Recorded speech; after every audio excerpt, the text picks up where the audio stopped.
Good afternoon. Good afternoon. I hope everyone is doing well. I cannot thank each one of you enough to take time out of your day to come to the airport to talk about an issue, a global issue, such as human trafficking. The goal for human trafficking is not to reduce, but to end. And to end such a global crisis, it will take the masses to be educated, to be well informed, great partnerships with all of our agencies, stakeholders, federal government, airlines, just a combination of everyone in order for us to make an impact in this arena. The airport has been on the forefront of ending human trafficking for many years. We were one of the first airports to sign the Child Exploration Declaration, stating that our initiative and our commitment to fight human trafficking. We were dedicated, committed, and sincere then, and we are still and remain dedicated and committed today. Since that time, of course, people like you, we have partnered with many. We have traveled internationally to talk about this insidious crime. We have partnered locally and nationally as well. Think about it. Hartsfield-Jackson Atlanta International Airport is the world's busiest airport. Now, you hear that all the time, but let me help you really put into perspective what that means by numbers. You're talking about, on average, 300,000 people being in one location every single day. Now imagine that. There's no place in the world that does that but Hartsfield-Jackson. So, and those 300,000 people are coming from around the world. We don't know them, they do not know us. So what is the best way that we can do, knowing that this issue is global, is to educate the masses. So therefore, we started with our PSAs around the airport, our outreach program, partnering with anti-human trafficking agencies, partnering with you to get this word. It's like a footprint, a template, and to duplicate it over and over and over and over and over again. Because people have to really understand how serious we are. Because Hartsfield-Jackson is not going anywhere. Every single day, every single month, every single year, we're coming back to talk about human trafficking, and we're going to continue to grow in that space and do as much as possible as we can. Our mayor, the Honorable Andre Dickens, he has been committed, he has endorsed, and he has supported the efforts citywide. Not only is he passionate about ending human trafficking, but is also domestic violence and homelessness. And in all of those categories, the majority is women that are in those categories. Of course, we have men and there are children as well. Because how it all starts, it becomes a control. Then it's mental and physical abuse. Then there's labor, then it's sex, and then it's organs. And organs is the piece that most people don't talk about. So they take the body and use it for all of those things every single day. That's why it's the fastest growing crime. It's exceeding drugs because you can only take the drug one time and that's it, it's over. But you recycle a child, a woman, a man, over and over and over and over again. So if this is not an outreach and just an outcry to our country about how serious it is for us to end human trafficking, I don't know what is. So I, again, just want to thank you so much for coming and being a part of this. Because at this airport, Humans are not for sale. Not then, not now, not ever. Thank you again, and I will bring up Carmelita Scott, who will give you some remarks. Thank you, and enjoy your day. Okay, we can do better than that. Let's give it up again for Jan Lennon, Interim General Manager of Hartsfield-Jackson Atlanta International Airport. Okay, you're going to have to excuse my seat, but I am not able to get up and down very easily, so. For those of you that don't know me, I'm Carmelita Scott, so good afternoon, everyone. It is my honor to welcome you to today's Human Trafficking Awareness event at Hartsfield-Jackson. This is such an important conversation, and I am grateful to each of you for taking the time to be here, because awareness saves lives. Before we begin, I want to extend my sincere appreciation to Hartsfield-Jackson Atlanta International Airport for hosting us in this space and for their ongoing commitment to community safety. A special thank you to Terry Harps Global Concessions for providing lunch today, and of course to all of our distinguished speakers and panelists who are here to share their expertise, experiences, and solutions for tackling human trafficking. I'd also like to take a moment to introduce a few of our board members that are in the room. So if we could have Will Smith stand. As he got voluntold, Will, would you be kind enough to tell us the name of your company and what you do? Yes, I have two companies.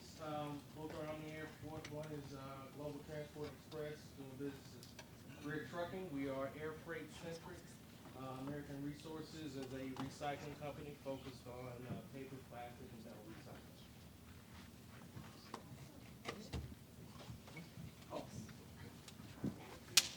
Hello, my name is George Gamble. I'm the CEO of Powerhouse Energy 360. We are solar battery storage, and EV charging infrastructure installation company based in Atlanta. Thank you.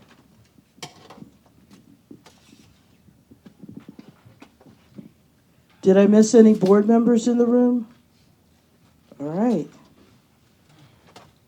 So for those of you who don't know me, I am Carmelita Scott, President and CEO of the ATL Airport Chamber and the ATL Airport Chamber Foundation. Throughout my career, I've been deeply committed to community engagement, education, and workforce development. I have the privilege of serving on several boards, including the Regional Business Coalition, the Atlanta Interfaith Chaplaincy, Georgia Association of Chamber of Commerce Executives, and Finding the Flint Advisory Board. At the ATL Airport Chamber, our mission is to build strong, informed, and connected businesses and leaders. We ensure that our community is educated on the realities of human trafficking and how we as business owners, employees, and leaders can take an active role in prevention. Human trafficking is not just a global issue. It's happening in our own backyards, in our businesses, and in places we least expect. That is why today's discussion are so critical. Our speakers are from law enforcement, survivor advocates, actionable steps, business leaders, and then we're going to also provide you insightful and actionable steps that we can all take to identify and report and prevent trafficking in our workplace and communities. This is not just an event, it's a call to action, my friend. Each of us has a role to play in stopping human trafficking. Today, we take another step forward together. Now, you may hear us mention some of the information more than once, Please note that is on purpose, that it's being repeated because it's important. So, thank you again, and let's get started. Let's get the party going. So our first speaker is Major Kelly Collier, and it's an honor to introduce our first speaker, the Airport Section Commander for the City of Atlanta Police Department. Originally from St. Petersburg, Florida, Major Collier has dedicated over 25 years to law enforcement, bringing a passion for analytics, technology, and strategic crime reduction to the Atlanta Police Department.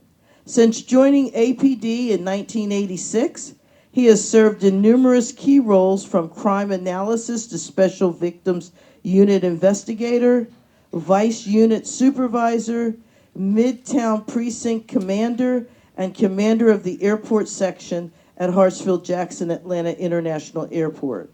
Mayor Collier's extensive experience includes leading investigations into crimes against children, supervising undercover operations, and managing the Video Integration Center, where he pioneered new technologies to enhance public safety.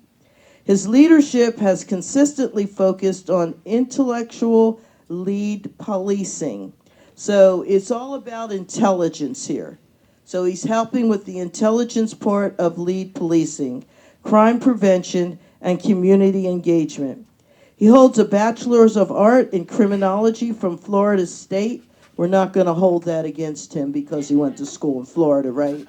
Okay, and a Master's in Management for American Public from American Public University. He's also a graduate of Northwestern School of Police and Command and the Atlanta Police Leadership Institute. Today, Major Collier will provide critical insights into how law enforcement works to combat human trafficking, the warning signs we should all be aware of, and the role that businesses and the public can play in assisting law enforcement efforts. Please join me in welcoming Major Kelly Collier.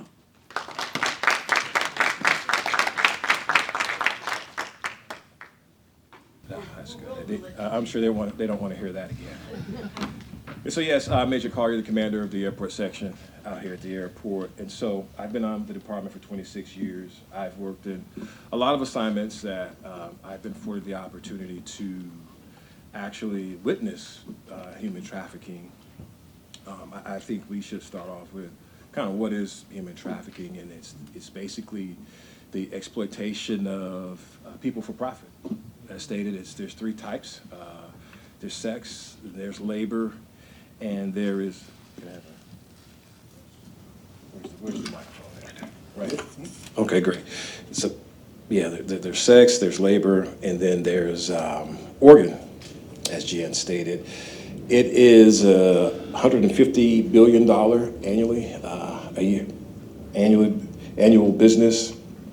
90-something attributed to sex, and the rest towards labor and organs. So our role as police officers when dealing with human trafficking, I'm gonna tell me down here, it's basically frontline detection. We're usually the first point of contact with the victims of human trafficking. And so it's important for officers to recognize the signs and know what to do when they see it, when they come across it. Education and training, communication with other law enforcement entities, sharing of information is important, learning the new ways that traffickers do things, especially out here at the airport, because airports are possible transit points where traffickers take victims across borders, of course.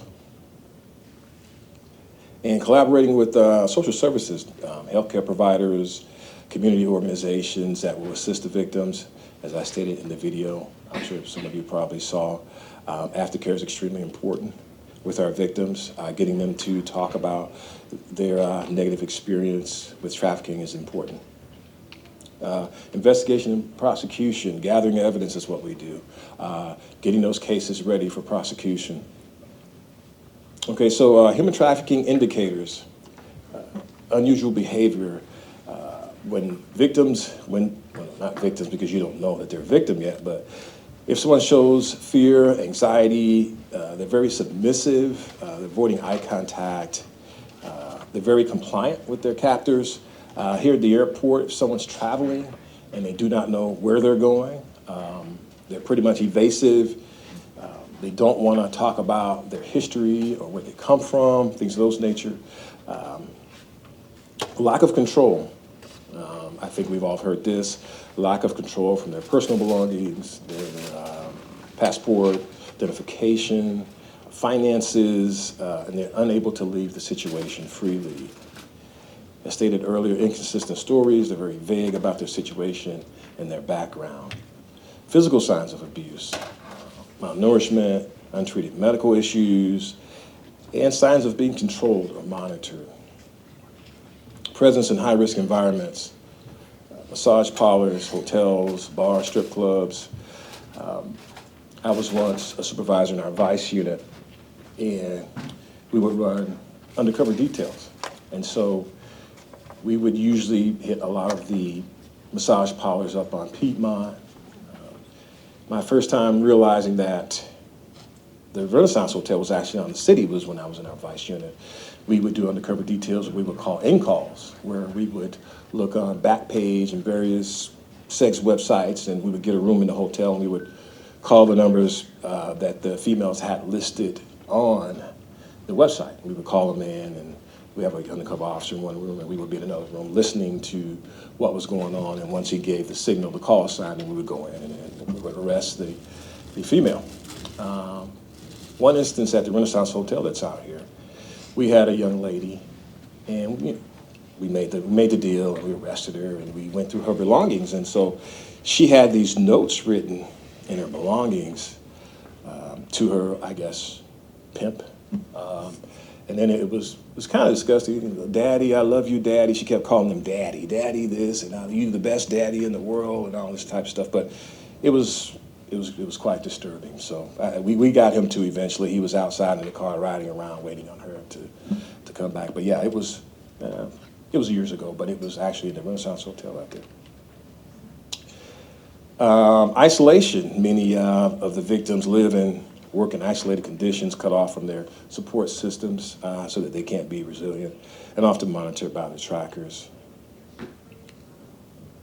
They have multiple phones to stay in touch with the abuser. Signs of physical abuse, bruising of scars or injuries that appear untreated. They also may be malnourished. Unexplained wealth. If they're making money out, they're working out in the streets, or they're working in hotels, they may come across money or wealth, jewelry or things like that they really shouldn't have. It kind of goes along with, if somebody's out selling drugs, coming across things that they shouldn't have. Hopefully parents will recognize that and say, start questioning where they get this stuff from. The living conditions, they may live in places, rundown hotels, apartment complexes that do not usually have furniture. They may have just a mattress in a room on the floor, things of that nature. No food, as I stated earlier. Not free to go if they want. And brothels. So, signs of human labor trafficking, unrealistic job offers. If a job opportunity seems too good to be true, it's a red flag usually sometimes. Traffickers often lure victims with promises of high pay and excellent working conditions that do not materialize. Lack of information. Victims may be recruited for jobs that require them to move far away, but the recruiter, employer, they're kind of evasive about the job. They won't give details about the job. And sometimes the job is far away. They like to get you far away from where you are so that you can't get back. You'd be in debt to them if you tried to get back. Isolation is always one for every situation. They like to keep the victims isolated. Fear of authorities. They teach you to not trust law enforcement so that when we do come around, you won't talk to us. poor working conditions, of course, long hours, inadequate pay, unsafe working environment. They're lacking the basic necessities, food, water, medical care. Signs of organ trafficking, unexplained medical procedures.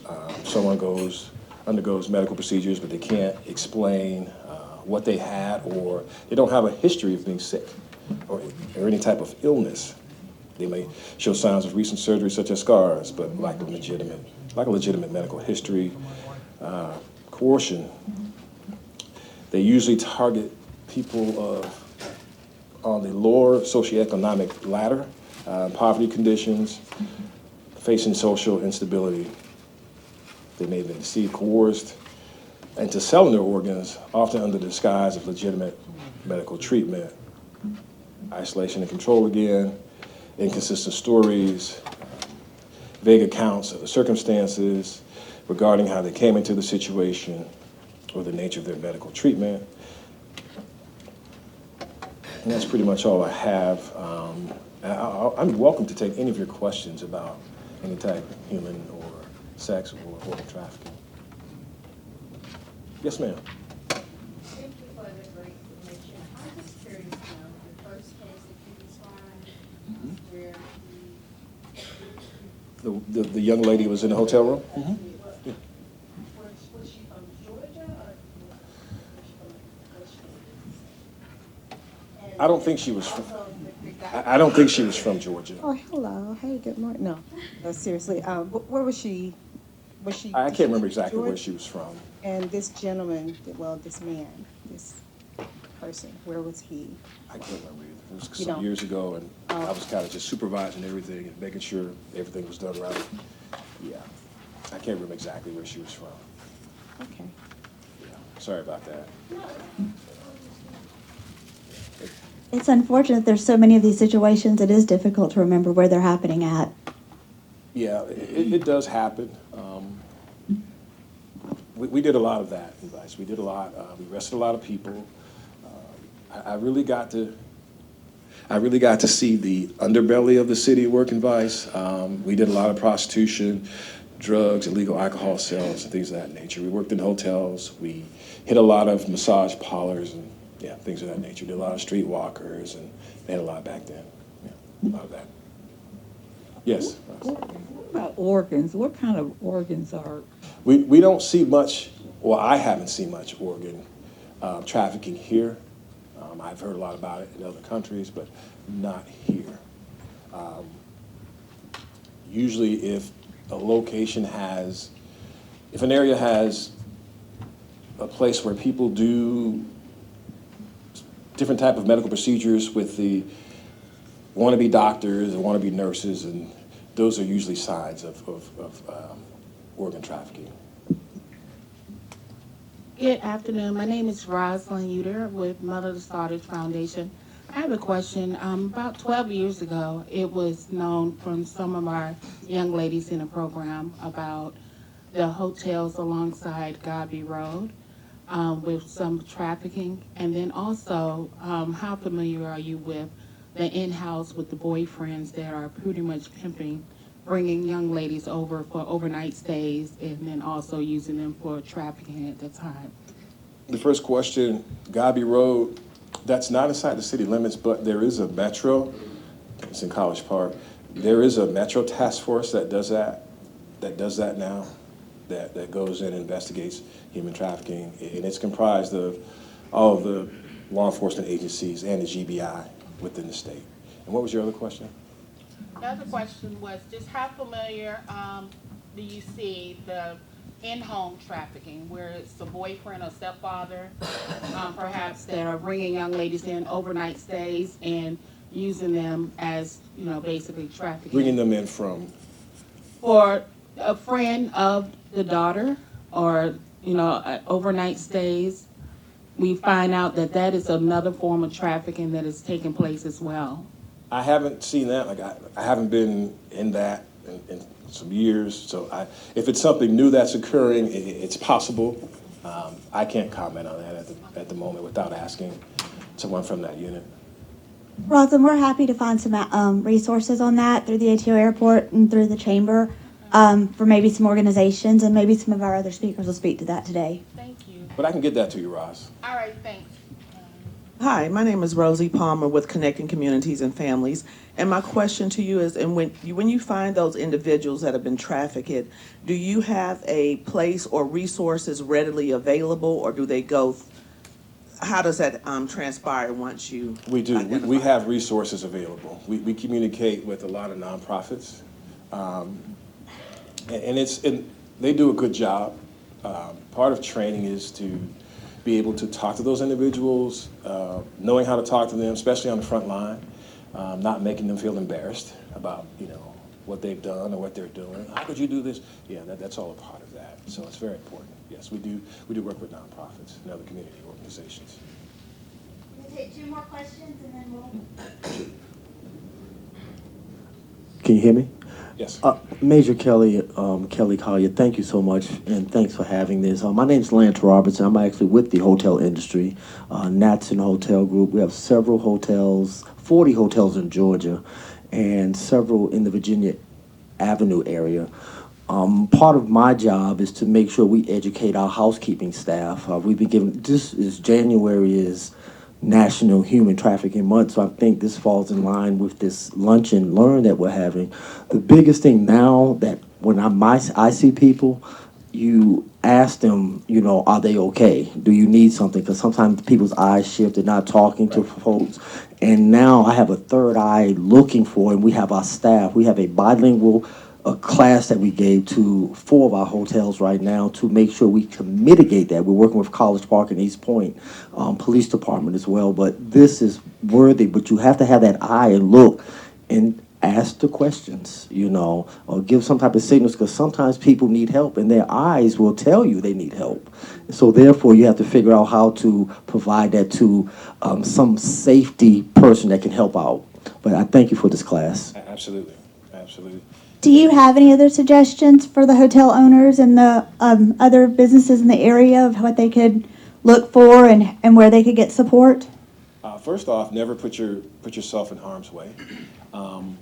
Yes, look for those signs, those indicators, being submissive, not wanting to talk to anyone, being withdrawn, having feelings of anxiety. They may exhibit those type of behaviors. Yeah, not want to talk much about themselves or where they're going or where they come from. Just be engaging with them. Try to be engaging with them and see what comes of it. You can always call the police. It's better to call and it not be nothing than to not call, and it is a situation. Major Kelly, first I want to thank you so much for your leadership. I have 2 questions, one of which people have a tendency to think that human trafficking only impacts, by and large, women or young girls.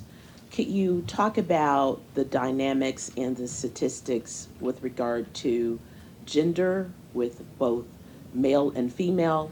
And my second question is, we do understand that there is nefarious activity with regard to human trafficking in some businesses.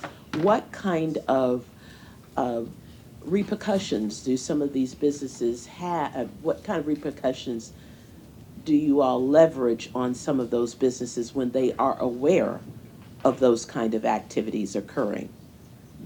So there's a lot of things that we do when that's occurring inside of a business. We've seen it, the businesses allowing it years ago in various clubs. We basically shut them down. And charge the workers that are knowingly doing it and participating in it, because you have some that just do it, and the ones that are allowing it as well. I can tell you this, that, well, I guess I might not say that, but you will do a lot of time if something with exploitation or crimes against a child or a woman, you will do some time. I can tell you that from my experience. Yeah. Being that the camera's rolling, that's all I'll say. What was your first question? I'm sorry. Yes, sir. With regard to the gender issue, again, most of the time, many people tend to think it is female or woman or girl-centric. Right. And so trafficking knows, it knows, it does not know race, it does not know sex, it does not know socioeconomic status as well. And I have this on my PowerPoint. I think the figures are maybe 25% men and the rest women when it comes to gender. I think if my memory serves me right. So yeah, men and boys are victims of human trafficking as well. It does happen. It does happen. So we should not only look for females, we should also look for males as well. All right. Thank you. How do I turn this on?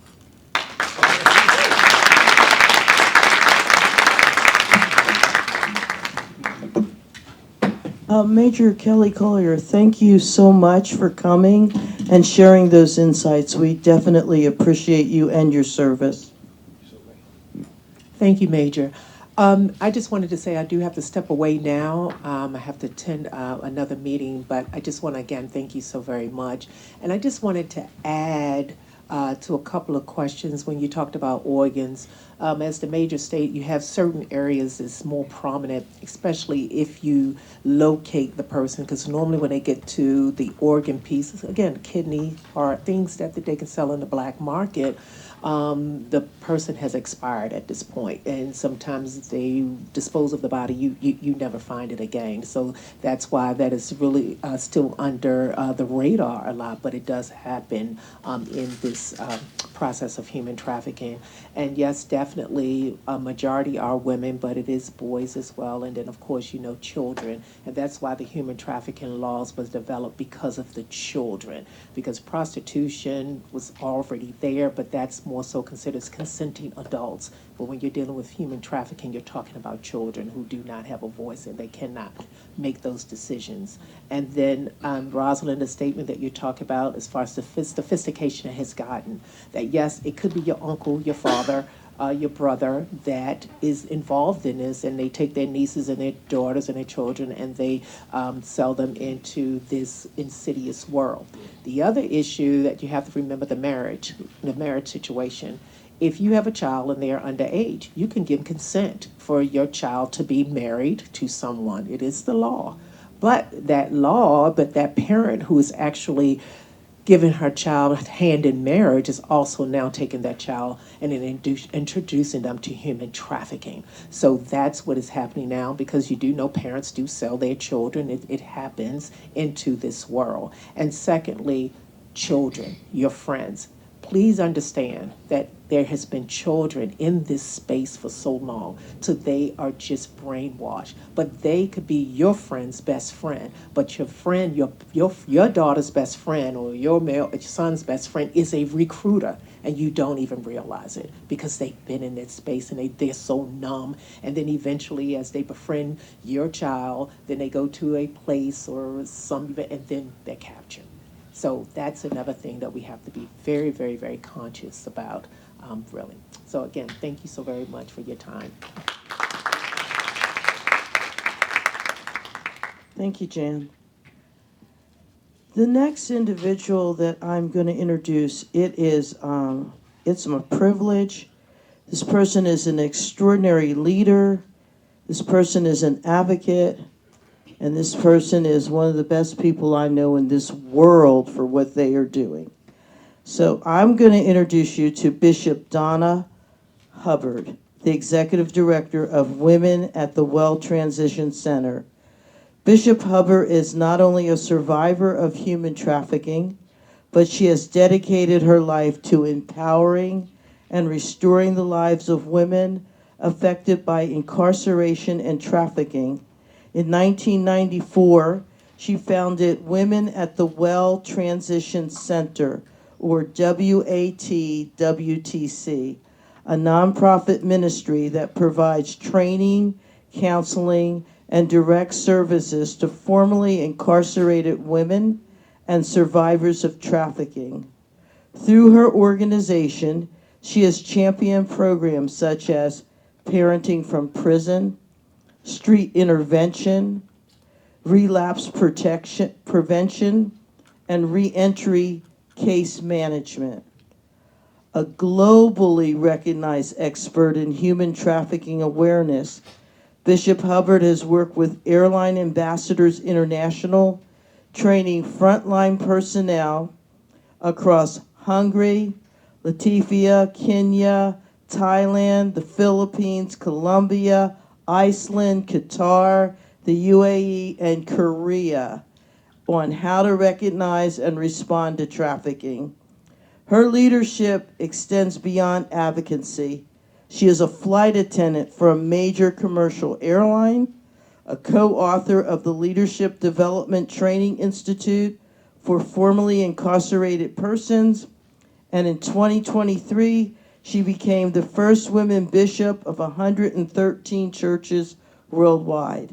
Today, she will share her powerful personal story of survival, resilience, and advocacy, along with insights into how we can all play a role in the fight against human trafficking.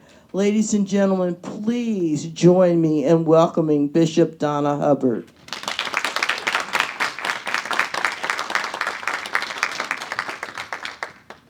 Thank you all. Can you hear me? It's on now. I'm going to ask you all if you'll pass these around, because we'll get to these sooner or later. But if we can get them around, and I have the other stack at the end of the table. It is such an honor and a privilege to be here with all of you today. I won't say to celebrate Human Trafficking Awareness Month, but to literally recognize how critical an issue this is for our generation. It is not just a social issue. It is not a racial issue. It is the human rights violation of our generation. I have to start off by saying that people of color have been trafficked throughout the world for many years. So the human trafficking movement did not begin when we noticed that human trafficking had did not discriminate by race, gender, religion, ethnicity. But the trafficking of people of color has gone on for so long that it had become an acceptable practice. And what I've learned over the years is that anything everybody's doing and nobody's talking about is considered an acceptable practice. So I thank God first for my life, for my health, my strength. He's my everything. Without him, I'm nothing. I thank my friends and partners here at Atlanta Hartsfield Jackson International Airport for being the trailblazer, literally. I've traveled around the world, and around the world, this airport is known as being a trendsetter and a trailblazer in recognizing human trafficking and creating protocol that is spread across, and people try to imitate it and mimic it. But the reality is they stepped forward when nobody else would, because we became the busiest airport in the world. And so with that privilege and that recognition also goes a heavy weight of what happens inside these walls. And so I want to thank Jan, Lennon, and the staff here at ATL for doing an amazing job. I am truly honored to be in your presence, each and every one of you. And while you may not know me or have heard about me, that's okay, because I fly under the radar a lot. As I said, I have traveled around the world to help rescue children and women from trafficking. I was going to start with statistics, but I'll start with a little bit of my story so you'll understand it.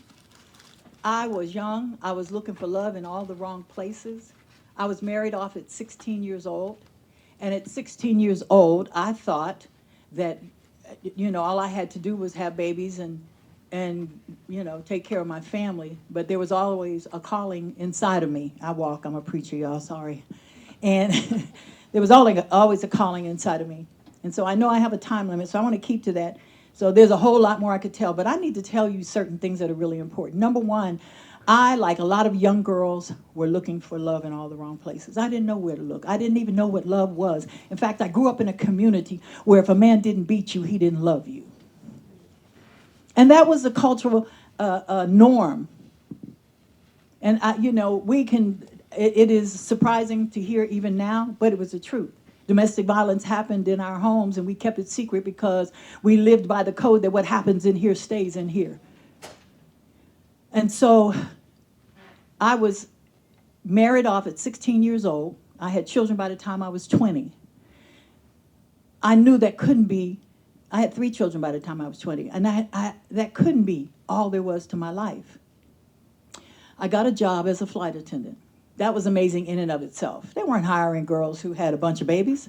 I had divorced my husband, and that kind of it ostracized me from the community that I was in.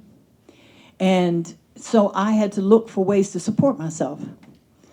And I got a job as a flight attendant. And I met this man who was an athlete, a professional athlete, whose name will go unmentioned. But he dressed me up, took me out, treated me like I was a princess, told me I was the prettiest thing he'd ever seen. And one day he took me to a penthouse, you all, and I was drinking champagne. I was living large. You couldn't tell me nothing. Until I woke up in a bed in that penthouse with a man on top of me that wasn't him. And there were men standing along the wall laughing about what was happening to me until they took their turn. I couldn't scream. I didn't know what was going on. I was in shock. I passed out, so I don't know how long it lasted. All I know is that when I woke up, I was in that penthouse by myself. I got dressed. I left. I never said anything. Because at that time, you were either a prostitute or a whore, and there was nothing in the middle. And so what was I going to tell? What was I going to say except to hear, well, that's what you get for being up there. That's what fast-tailed girls get. And the problem is that we identify so many of our young women and young girls as fast-tailed girls. But I was just looking for love. I tried to anesthetize myself and the memories with alcohol and drugs. And I would go out to nightclubs to try to forget what had happened to me because I still couldn't tell anybody. And I remember being in nightclubs, 2 in particular, and a man leaned over and whispered in my ear what he had done to me that night. Moving forward fast, I took my children, I left my job and everything on the East Coast, and I ran to California. I went to California and moved into one of the most seedy neighborhoods in LA. But I found a place, and I thought I was safe. But you see, I found out that everywhere I ran, there I was. And so this man and his wife and her sister took care of my children when I looked for a job or went out to go grocery shopping or whatever. They were there. And 2 months after I got there, he told me he was a pimp, and now I owed him. And if I did not do what I was told, he would take one of my daughters. What would you do? What would anybody do if you were told, either give us one of your children or we kill all of you? I ended up pregnant, working the streets. I made them a lot of money. And the fact that I was pregnant and on drugs was a curse, but it was also a blessing, because I was then arrested and placed in shackles in Women's Hospital in Los Angeles until I had my baby, who was born at 2 pounds and 10 ounces because she was a crack baby. And her name is Miracle Nayo Dario Misha Darnella Lynn Malcolm. She is now finishing her doctorate, and she's in Seoul, Korea in the United States Army. And I feel blessed every day that I did not give up on her and I didn't give up on myself. But I left there. My mother was in Minneapolis. I left there and I went to Minneapolis trying to put my life back together again. Except I took a job that gave me very high profile. I worked as an investigative reporter for WCCO television in Minneapolis, and they were doing a story on crack cocaine and gang infiltration in the Minneapolis area, and they had 5 interns, and 4 of them were white and me. Who do you think they chose for that assignment? Needless to say, within weeks, I got a knock on the door, and one of the men from California, from the gang that owned me, was at the door. And I was either going to do what they told me to, or I was going to die. My only way out, and of course it's a longer story, but my only way out was to end up getting arrested. I was never offered drug treatment or any kind of halfway house. I was arrested 27 times. But that last time in Minneapolis, I knew that they were going to kill me if I got out because I had already heard them talking about it. And so I had to make a decision whether I was going to go to prison and get my freedom or whether I was going to get out and die. But I went to prison to get free because I was out of their reach now. When I got out of prison, I didn't want any other women to go and girls to go through what I went through. And I founded Woman at the Well Transition Center in Atlanta, Georgia. We just celebrated 30 years. And no one else was talking about trafficking, and people thought I was crazy. And it was enough to say that I was coming out of prison, but then to turn around and say I was trafficked, and people were like, what is trafficking? And I've had, we've listened to our distinguished speaker before me talk about what human trafficking is. So I won't have to do that. But I want to give you some statistics, and I'm going to move on out of your way. A missing or runaway child is every parent's worst nightmare. Each year, 360,000 children go missing, and they're reported to the FBI's National Crime Center. The Association of Pediatrics estimates 1 in 20 youth will run away from home annually. And global reports show that human trafficking is up in the last 7 years, 25%, with a 31% increase in the number of children being trafficked since 2019. What I have noticed, and I'm sure my distinguished law enforcement partner over there will admit that what we have seen when it comes to human trafficking is younger girls being convicted of, more violent crimes. And it's unfortunate, but we're looking at young girls being approached in school by their friend, by a familiar person to be trafficked. They don't look at it as trafficked because somebody said, I love you. You're beautiful. Let me take you out to dinner. And it has nothing to do with whether they're getting what they need at home, because it's not true that they come from bad homes.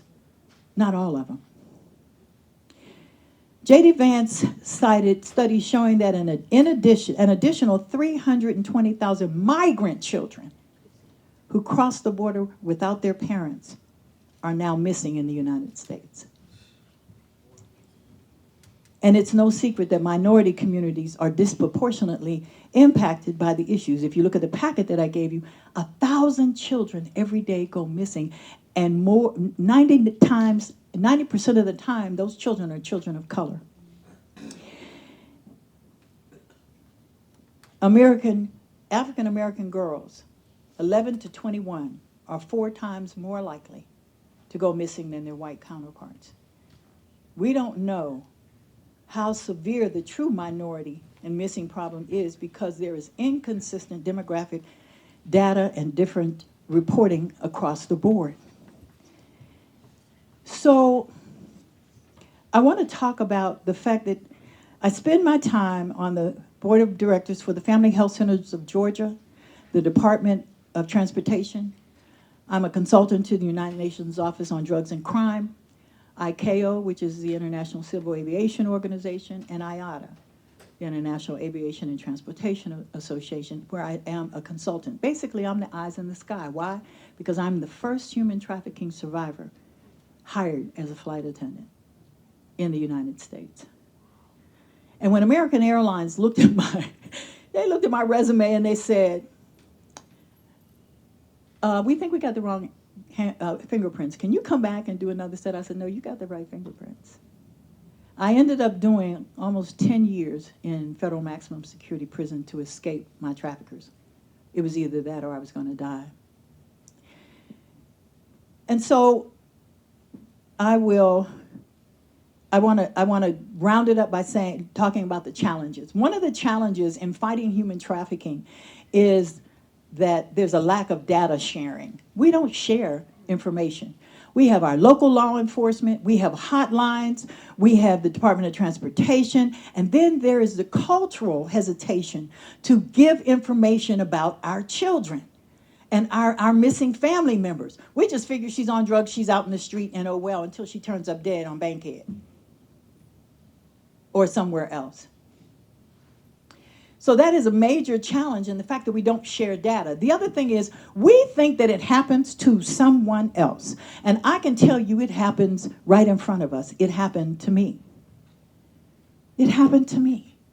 I was bought and sold for kilos of cocaine, AK-47s, Super Bowl tickets, if they lost the bet, if they got mad at each other, so that one gang would give another gang some property. They traded me. I made them a lot of money, which is why they wanted to kill me. But you see, God had a reason for me to live. And it's no coincidence that any one of you is sitting in this room today, because I need you to understand it can happen to anyone. You might have a teenage daughter or a granddaughter that's in school, and you ask them, you got a girlfriend that leaves at lunchtime with her boyfriend? Yeah, he drives a nice car. He's a little bit older than her, but he drives a nice car, except that little girl comes back sometimes with bruises, or she comes back smelling like she's on drugs. She's got too much money in her pocket, and she dresses way too old for herself. So I will say that the changes that have happened in the last decade, I think for me as a flight attendant, I've identified 8 cases of human trafficking that were validated. But there are tasks, and that happened going through an airport, all of them, or on an airplane. And that's why I have to put Atlanta Hartsfield-Jackson International Airport at the forefront for what they are doing. Because there is not one place where more people travel at a faster pace than an airport. And this is the busiest airport in the world. And traffickers count on us not looking at not seeing what we're looking at. They count on us being too busy with our own lives to see what's going on around us. So some of the changes that I've seen have happened beginning with at ATL, some of the task forces, accessible information that you can get from Department of Homeland Security, the Blue Lightning Campaign, the Blue Campaign, education for different industries. I have trained aviation and airline employees, public health officials, law enforcement around the world, legislators, and the faith community, which is my mandate. And as I close, I have to say, when I talk about what can I do, what can I do? I teach people something that's really simple in a presentation. Care. Everybody say care. Care. C-A-R-E. It means, number one, don't challenge or confront a situation that you think might be trafficking. A, don't alarm the trafficker or the victim. R, don't try to rescue anybody. That's not our job. What's important is to recognize it and report it. And you've got your first line of defense is 911. I don't care how many hotlines there are. Your first line of defense, if you see something, dial 911. Tell them where you are. Tell them what you saw. Describe, if you can, what they had on, how old that person was, or if you heard something. Don't confront, don't alarm, don't try to rescue, and E, don't endanger yourself or anyone else. That's what it means to care. For me, it's about recognizing it and reporting it. I'll close by this. You have a packet in front of you. Those are the child ID packets. We remember them from years ago, but here's what's important. Most of us don't want to give information to about our children to the police. This is the best gift you can give your children. Our partners, the partners that I'm working on the child ID packet with are Noble, National Organization of Black Law Enforcement, the NFL Alumni, the NFL Hall of Fame, and the Night Out program and the Child ID Packet program.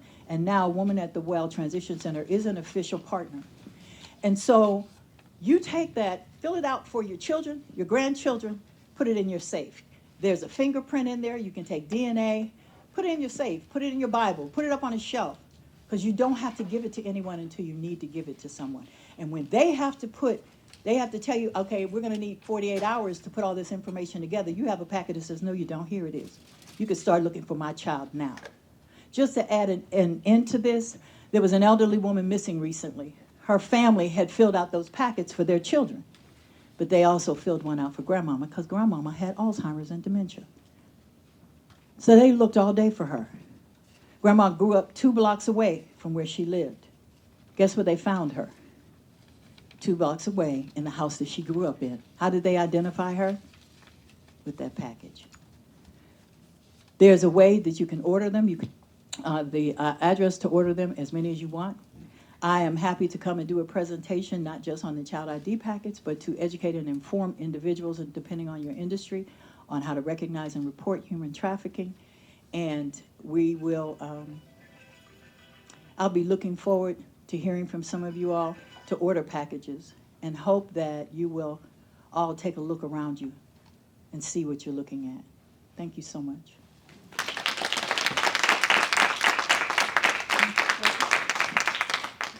Do we have any questions? Anybody? You can ask me anything. My story's in the law books.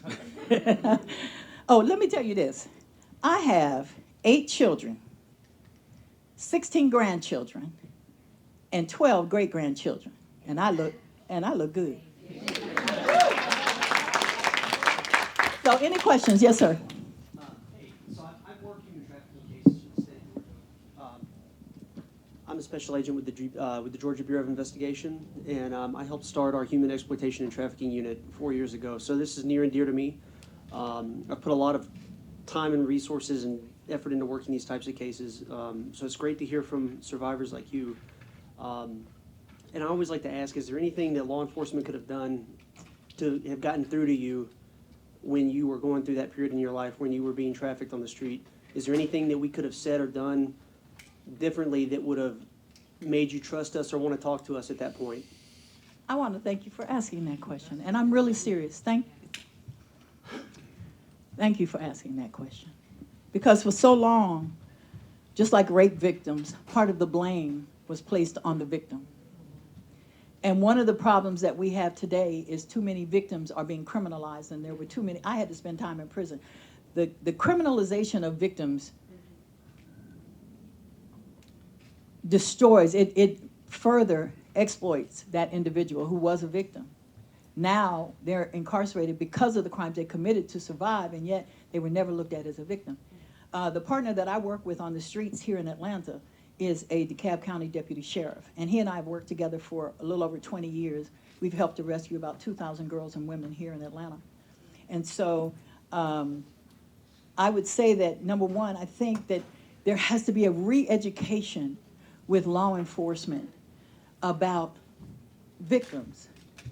And yes, they committed crimes, but how many of those crimes are committed because they were threatened with their life, or because they had no other way to escape being killed? I knew that the crimes I committed, I had to commit because I had to get home to my children, because I knew what would happen to them if I didn't. And those are things we can't tell law enforcement sometimes, because you have a responsibility to prosecute, to record. But I always look at how people who are being victims should look at people in a uniform. They trust us on the airplane in a uniform for a reason. They feel safe with us. And I think that law enforcement officers need to understand we have to go back to letting our communities know that we're there to protect and serve. But the law enforcement officers quite often themselves have had to deal with cases that were so heinous that they have almost no choice except to treat us all the same. And when you criminalize a victim, you further, I'm just being trafficked all over again. And so I would say that I think there needs to be a cultural sensitivity effort among law enforcement. And I think that law enforcement has to work together. Somebody asked a question about what's happening on Godby Road. I live right on Riverdale Road, and we've reported those cases. South Fulton has to handle it. No, Fulton County has to handle it. No, South Fulton. No, Fulton County. Okay. I have sat in the car and watched girls get off of the school bus on the Fulton County side go into the extended stay hotel that is still open, even though they put stripping poles inside the hotel rooms, hello, and come back out in shorts and a cutoff, go to the other side of the street where the pimp was, and that's where they worked. So I would encourage law enforcement agencies and officers to, sometimes you have to step back and take a look at the bigger picture. What would you do if it was your niece, your sister? And she was in a position where she was told, I know your mom and daddy live. If you don't do what we tell you to, this is what we're going to do. And that kind of fear will make people do anything. I am grateful for the law enforcement officers that I work with. One of my closest friends and the partner that I work with is Robert Ford, who's the president of NOBLE, National Organization of Black Law Enforcement.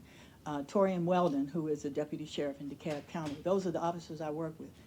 And while I was in prison, and I did 10 years, the people that supported what I was trying to do to regain my life were all correctional officers, because they saw me and they heard my story and they believed me, because they saw me for who I was and not what I did. And sometimes I think that that's the culture that law enforcement officers have to adopt.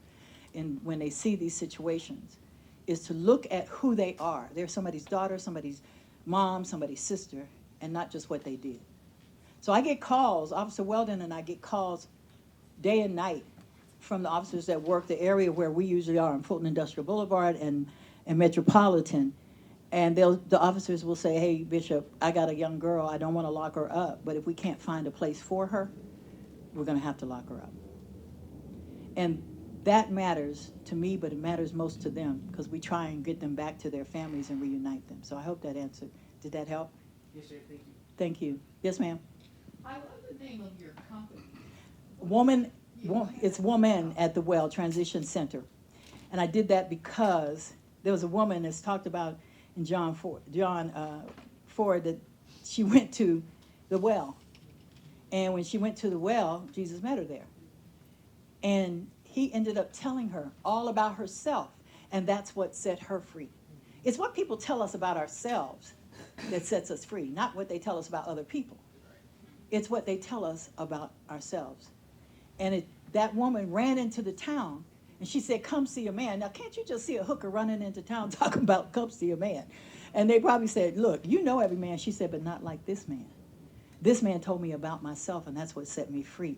And that's the message that I want to make sure I share, is come see a man. But it's not just about a man named Jesus. You got to take a look at yourself. And somebody has to be able to tell you about yourself in order to set you free. Because, see, I've realized that a lot of people are in prison and they've never been incarcerated. Because we're in prison to our own idiosyncrasies and our shortcomings and our fears and our faults. I also realize everybody that starts out with you don't finish with you. So as you grow in your mission, in your challenge as an officer and where you want to be eventually, as you grow, everybody who starts out with you is not going to finish with you, because everybody doesn't think the same. You could be in the same room and not be in the same place. Okay? So I also found out that everybody that can hold you can't handle you. So you got to be real particular. It's the truth. Everybody that can hold you can't handle you. So these girls will tell you, but he loves me. He don't even know you. He probably don't even know your middle name. So thank you for this extra time. Thank you. I don't want to run over my time. Yes, sir. Bishop Hubbard, thank you for sharing your story. Lance with Natson Group. Can you explain, once you get a victim, the Women at the Well Transition Center, what's the process once you get a victim, and then how do you release them, and where do you release them to if they are minors? Well, thank you for that ending question. So we've had transition centers all over Atlanta. The challenge is that sometimes neighborhood zoning changes and we can't have a transition center in that area. So even though there are 40 million people entangled in human trafficking, there are only 3,000 beds worldwide for human trafficking survivors. 3,000 beds worldwide. So while I've had transitional housing here, I work more now with making sure that those women, when they are rescued, I get calls from all over the country as a flight attendant. I can fly anywhere I want.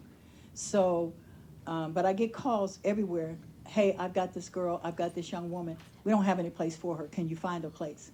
And so I will call some of the resources I have all over the country, from Houston to LA to DC, in New England and Detroit, all over the country, and say, hey, do you have a bed? And working with Freedom Aviation Network, which is an organization of commercial airline pilots that own their own private jets. And they will help us to move a rescued victim to a location where they are safe and can go into a treatment center. The challenge is we are the biggest airport in the world, busiest airport in the world, and yet in Atlanta, with all of the good agencies we have here, how many represent agencies that work with victims and survivors of human trafficking? Raise your hand. How many of you with your hand up would say we have enough beds? Do we have enough beds? And right, that's the problem. So when you ask me, what can we do? We'd love to have some place to put them, but you can't put them in a domestic violence shelter because that's not necessarily what's best for them. You can, and that those same pimps, those same young ladies will tell where they are quite often. You can't put them in a shelter. They'll be victimized again. And it doesn't have to be young ladies. Sometimes it's young men and adult women. So once we get them, we do an intake. And then I'm looking at things like neglected health care. Are they HIV positive? Do they have any health care issues that we need to address immediately? What is the family support system? We look at, do they have a family support system, or do they have a community connection? Then after that, I sit down and talk with them, myself and the other people that I have that are peer advocates. What do you want? See, the problem has been people are busy doing things for us, but they don't ask us what we need. So, quite often I'm going to do this, we're going to do this for you, this, and this, but nobody ever asked me what I needed. When I went and sat at the table, the very first meeting of the National Human Trafficking Task Force in Washington, D.C., in the White House, I sat around a room like this. I was the only survivor and the only person of color in that room. And I made a statement that has transcended all this time now. No more conversations about us without us. And so it's important for us to talk to the survivors and the victims about what they want, what they need. Because we'll be busy trying to send them back home, and that might have been where they were trafficked from. That might have been the people that were the most dangerous for them. And so that sometimes they're not going to tell you, officer, that's the case, because they're scared. You know what I mean? But then they don't give you any options to work with. So I'm retiring from American Airlines in 2027. And I am opening the Well Woman Ranch here in Georgia, in South Georgia. We will be able to house 50 women on the property. I'm looking for 5 to 10 acres. We're going to grow our own produce so that we can sustain ourselves. I'm going to be a beekeeper. So my daughters, which is my baby girl, my daughters ask, she's also my publicist. She's actually my publicist, and she's a phenomenal publicist. But they always said, Mom, you're going to be around all those bees humming. I said, honey, I work in an airport with thousands of people around me talking all the time. Those bees are not going to bother me. But what's most important to me is that I leave my family with something sweet to remember about the bitterness that I've experienced. So we'll have honey and other businesses. We'll be able to house women. We will transition them, integrate them back into society. Many women have been so damaged that they may never be able to go home. We rescued 23 women from Kuwait. When we brought them back to Sierra Leone, none of their families or villages would take them back. So we had to establish a shelter for those women. So we'll help to integrate those women, work on family reunification, substance abuse treatment, mental health, mental illness. When I sat there a few minutes ago and I was overtaken in emotion, it's because a case I've been working on for the last month or so, last 2 months, involves a girl we've had in our caseload since she was 14, and she was being trafficked by a family member. She's 20 years old now, and the trafficker damaged her to the point where she cannot function. And so they gave me an update on it, and all I could think of is Naziah Harris. all I could think of is how we as a community look the other way too often. But those are our children. Those are our kids. And so the Well Woman Ranch, I don't want to go any further than like LaGrange because I want to be able to get to Atlanta. This is my home. My mama and daddy were students at Booker T. Washington High School. My father went to the military, and my mother raised children, and she is a renowned civil rights advocate. She's in the African American Museum. She and my dad, not my father, but my dad, are both in the National African American Museum in Washington, D.C. as civil rights advocates. So I want to stay close to Georgia. I want to stay in Georgia. I don't want to take it somewhere else. There's no place greater than Georgia. I love it. I love it here. And so I want to close because I know I've taken up way too much time. I won't ask any more questions. If you have questions, actually, I'll be back on Thursday, correct? I'll be back on Thursday. And if you need any more information from me, please don't hesitate to ask. I apologize again. Thank you. Donna, thank you so much. I told you she was an extraordinary person. She's taken the word strength to a new level. Next, it's my honor to introduce Lee Wright, a veterans advocate, anti-trafficking champion, and president of Twig Publishing. A retired military veteran, Lee has dedicated his life to service, leadership, and empowerment. With a distinguished record of military service, he brings a strategic position and resilience to his work in publishing and advocacy.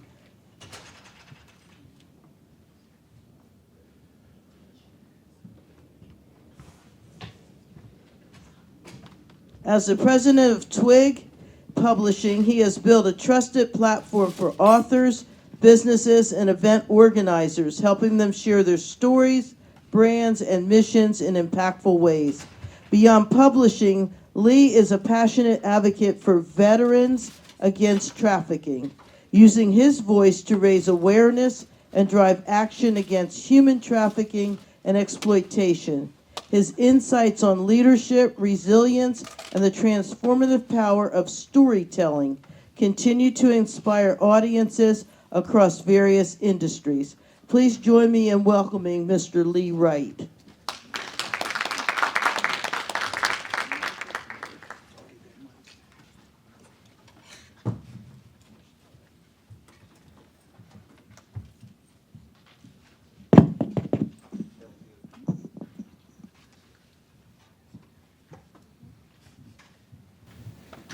Hey everybody, how are you doing? Hey, I tell you what, man, it's always hard to follow a bishop, right? Especially when they got 100+ locations they have to visit and show their presence. But also if they got a nonprofit, you know, because it's power in unity. And you know, I'll say one thing that mostly the major, he covered a lot of stuff about the behaviors. The bishop definitely, she went into some good detail about how to identify folks in your household, right? So I'm gonna ask that question right there. That's one of the first questions I wanna ask you. What are you doing to help support human trafficking? Think about that. I know I was doing one because I turned the location off my phone a while ago. Because I wanted my location to be private from other businesses or people tracking me that I wasn't aware of. But guess what? I soon figured out that, man, if someone was looking for me, that cell phone tower would help them get closer to me. So I know we've all done something to help it. Now, we might not know what that thing is, so I ask you to look at your habits. Look at what you do, right? Look at what you allow. Like she talked about, the bishop talked about her household. And I know this is a fact as well. Most children, they walk in looking at their phones. Most adults are doing the same thing. So how can we see any other behaviors, right? And I know that a trafficker would love somebody that has a short attention span and not paying attention to anything. Why? Who can remember what was around when it happened? What store were you by? Where did it happen? Where did you come from? Where did you last visit? Those things are very vital when reporting to the authorities. So those are things that we can do to say, hey, you know what? How can I be vigilant? I can be vigilant in my own household. You know, and the bishop, man, that's why I say it's hard to follow a bishop, right? Mindset is real critical. How am I raising those folks under my roof?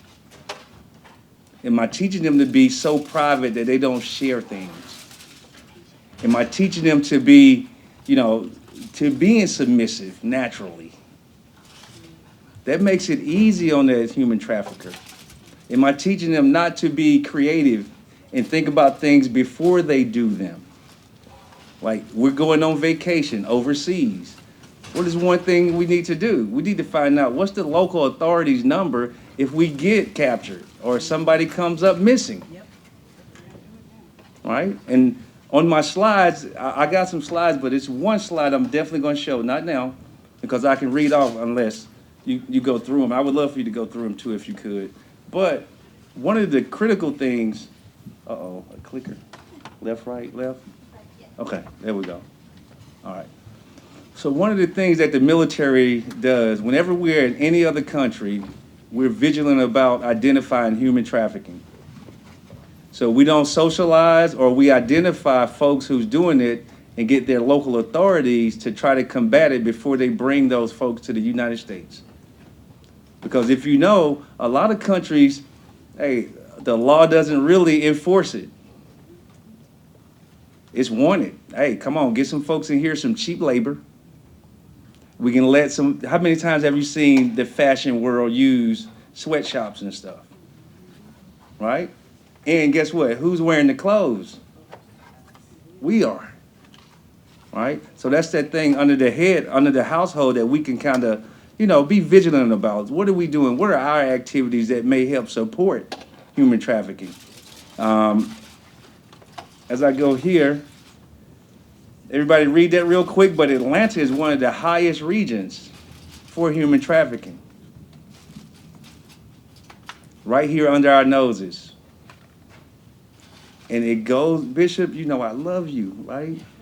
And I love, hey, Donald, man, I tell you that every rap sheet is not bad. It's some good, I have a good rap sheet. Went to school for a minute, learned how to count 0 through 9 a little bit, learned how to, you know, move some things around, right? So what am I saying?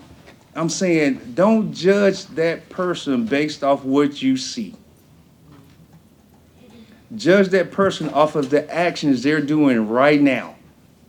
Why? Because they may be the advocate to help you stop 100 people from being trafficked just because you believed them. Okay? So, man, that rap sheet is a real thing, because when those law enforcement, now I don't know if it's natural, when you see a rap sheet, is it automatically trying to get that person off the street? Or is that rap sheet conducive to what they're doing right now, today? I guess that goes into the questioning area. When you're talking to them, you build that relationship. And, you know, I know, and as a soldier, understand this. I did 28 years in the military, 12 years combat. I love someone that's complacent. I love someone dumping their responsibilities on somebody else. Like you said, different departments, hey, it's not in our jurisdiction. Oh yeah, we're gonna have fun with that. We're gonna take over your country. Just because of that. So guess what the traffickers do? They find the loopholes. That's it. Let me find the loopholes because this county is too lazy to come across. And they use policy as a reason not to rescue that child. Now, if we're going to use facts, we have to share this in the communities where each person, and you know what, hey,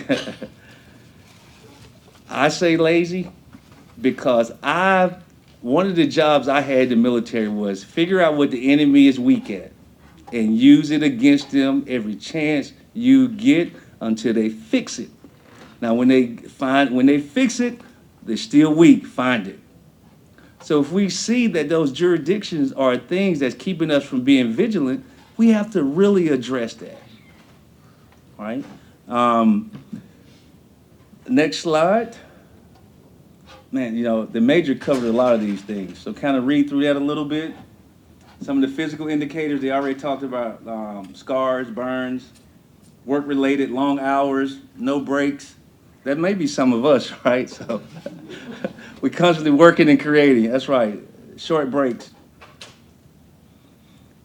Situational, poor living condition, the homeless.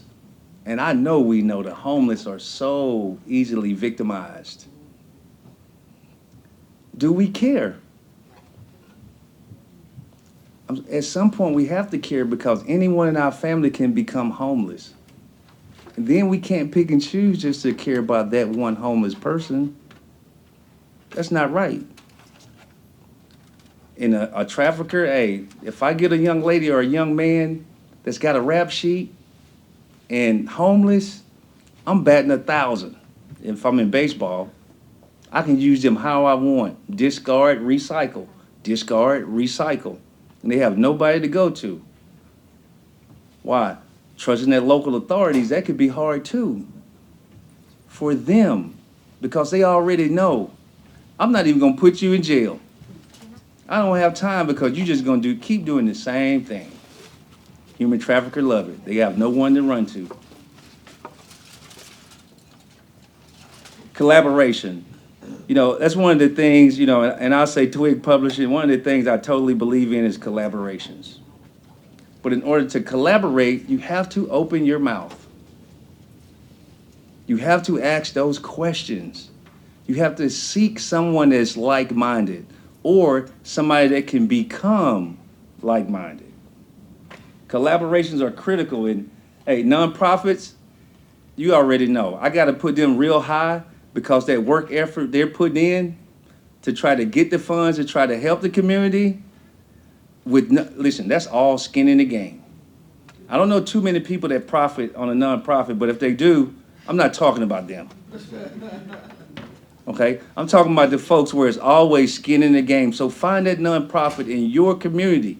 And one of the cool things, and Carmelita is a definitely expert and understand what I'm saying, not to create them, but that's business.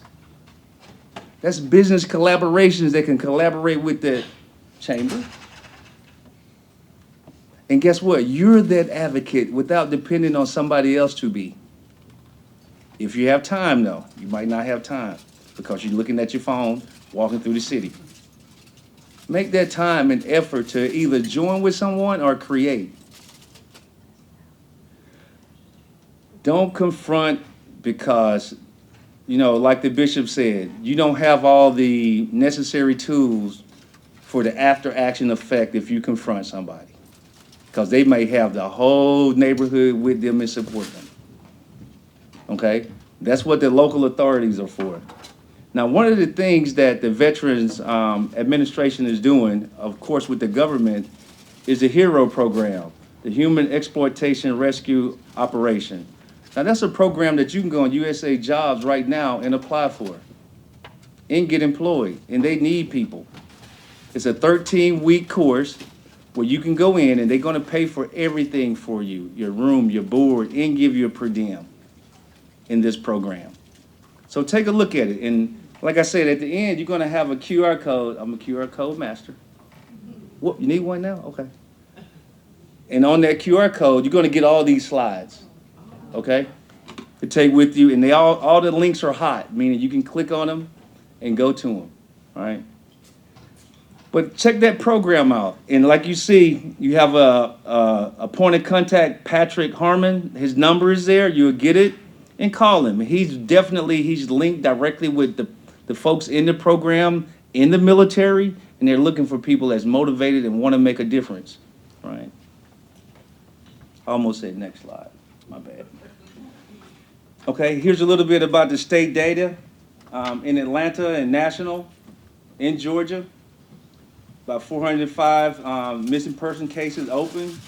Atlanta specific, 19 active.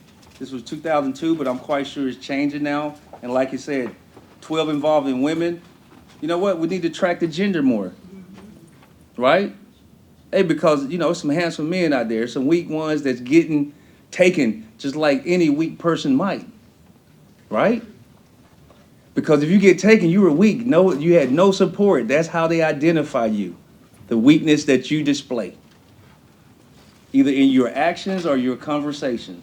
There's nothing like a sweet person talking to an innocent person in order to victimize that person. Got him. Perfect. All right? And I think the bishop, she definitely covered that front to back.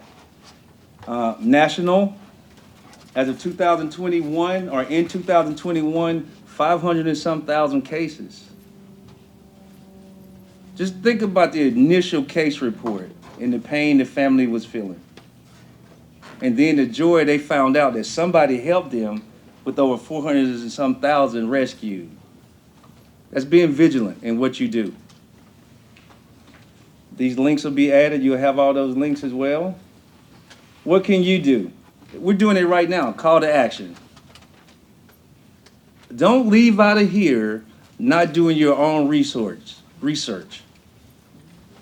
Watching videos. How many people watch YouTube? Raise your sandwich clamp. All right, you can put it back down. Create a playlist. Oops, that's me. I hit that. Okay. Create a playlist on your YouTube to help educate you. When you go online, get those bookmarks in there and do that extra research. Why? Because you might not know that your child might be headed that direction to be a victim, or your cousin, or somebody you know at your family reunion. And when you have these events, be vigilant and talk about them, okay? That's some more contact information that'll be on the slides that you'll have. What I want to do now, hold up, let me see, am I right? I don't know why you gave me this clicker. Yeah, right. So what I want a few folks to stand up. I want Ms. Hassick, please stand up. Mr. Miller, please stand up. And Mr. Leach, please stand up. Okay, Mr. Leach is from Georgia. Bureau of Investigation. Mr. Miller, as he introduced himself with the amazing question earlier, he's from the Feds, FBI. And Maya is local. She talks about human trafficking. She's a program director. So now they're going to give you their information. Please take a card from them. And I would challenge you to call them to come to the events you have to speak if they are available. All right, you got that access to community awareness. Okay, you got the next slide. Okay, this is the best slide on the planet.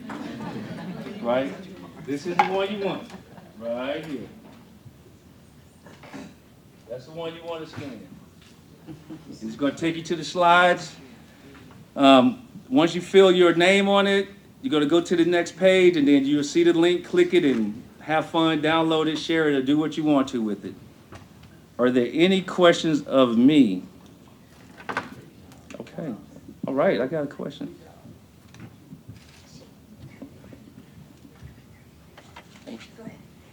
First of all, Carmelita, I couldn't think of three better people to discuss this subject right here. I gained a whole lot from it. But, sir, as a veteran myself, I'm involved in a lot of men organizations. My fraternity, Omega Psi Phi, we mentor boys. We go to their first day of school. We help them learn how to tie a tie. But one thing is glaring to me, I'm a girl dad. I have 5 girls, 1 son. The son's the youngest. And, I try to be present in my girls' life, let boys see girls, see me with my girls, because boys are predators, so to speak. We look after the weakest one we can get. But when you see that big male figure around that girl, with that dad with that shotgun, she's not an easy target. Correct. And so it compels me to go back to some of my organizations and say, we need to get more involved with girls. We need to be present, with girls who don't have a father or a male figure, to show them that protection. Please let me know your thoughts on that. Listen, man, let me tell you this right here.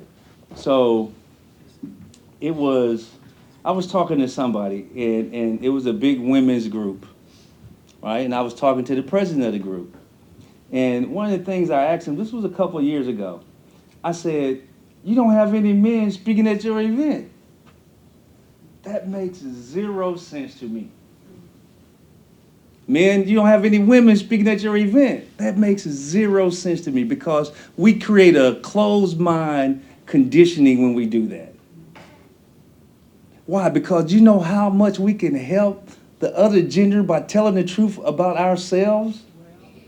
Like, hey girl, listen, when I was growing up, this is what I did to get you. And the way you act, I'll get you. Hey dude, this is what I did to get you. And the way you act, I'll get you every time. That's the beginning. There it starts. And guess what? As we go up, when it's businesses, jobs, how you interview, how you act in the business place, the best person that can help you is the opposite sex. To understand. Because if we just go to male perspective, you know how much we're missing out on? We're missing out on all the female perspective. Right? So I totally support that. And thank you. Yes, ma'am? So my question was rooted in the statistics you gave on homelessness. I am an Atlanta native. I've been here since we had the So Deaf sign going down the highway. Y'all don't know about that, it's okay. But I totally agree with your points on homelessness. However, with Atlanta being a constantly developed city, a lot of the things that made our city enticing is getting buried underneath a lot of hookah lounges and a lot of clubs. But that element of culture, connection, and community has kind of been lost to where in the midst of these developments, we don't really see our homeless population and how much trafficking can occur with those who are vulnerable. Just since we've opened the Mercedes-Benz stadiums, we've closed countless homeless shelters. So what are the alternatives for homeless individuals to not only protect themselves from traffickers, but to also regain their dignity? Wow, you know, that I think that's case by case right there. That has to do with that rap sheet. That's one, right? Like, I'm trying to protect myself, but nobody listens to me. When I go to the police that I see every day, because they're running that beat, I'm creating a, hey, I see you, but not believability. That's one thing where the authorities have to say, hey, you know what? Let me not judge you based on what I see or what I've seen. Let me judge you based on your actions. What are you trying to do? Because sometimes those advocates can be found in the dirtiest of places, in the darkest alleys. Why? Because they trust you. Like, hey, I'm gonna look for the major. Man, where are you? Where are you? Where are you? I'm in the airport. I see you. I see you. No, guess what? He told me I can trust everybody in a uniform like me. I'm gonna give them a chance. Because if I give them a chance, they have that opportunity to shine like a star or not. If they shine dull, what am I gonna do? I'm gonna tell everybody I know, don't go to them. All right? And part of that thing, and I'm gonna just add one more little thing to that, ma'am, and I know I'm done. I'm not, you know, the bishop used all my time. No, I'm messing with you. I'm messing with you. No. I'm messing with you. I love you. I'm glad you said everything you did. But my mama. But I know, right? It starts in the house. It starts when they're little bitty crumb snatchers running around learning to put their finger in the plug. What are you teaching them? Are you teaching them old conditional mindsets? Or are you teaching them, hey, your voice is trusted. You are an advocate of us. And us is anybody in this room. We had to, hey, I write about this and I'm about to go. But you got to stop teaching people the same stuff and expecting a different outcome. Okay, especially in this internet technology world, keep teaching them to ride a horse and buggy.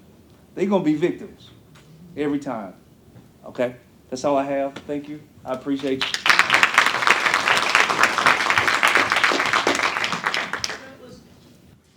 That was very insightful. I'd like to thank Lee once again. Our original speaker got deployed yesterday, and we called Lee last night, and he drove up from South Carolina to talk to us.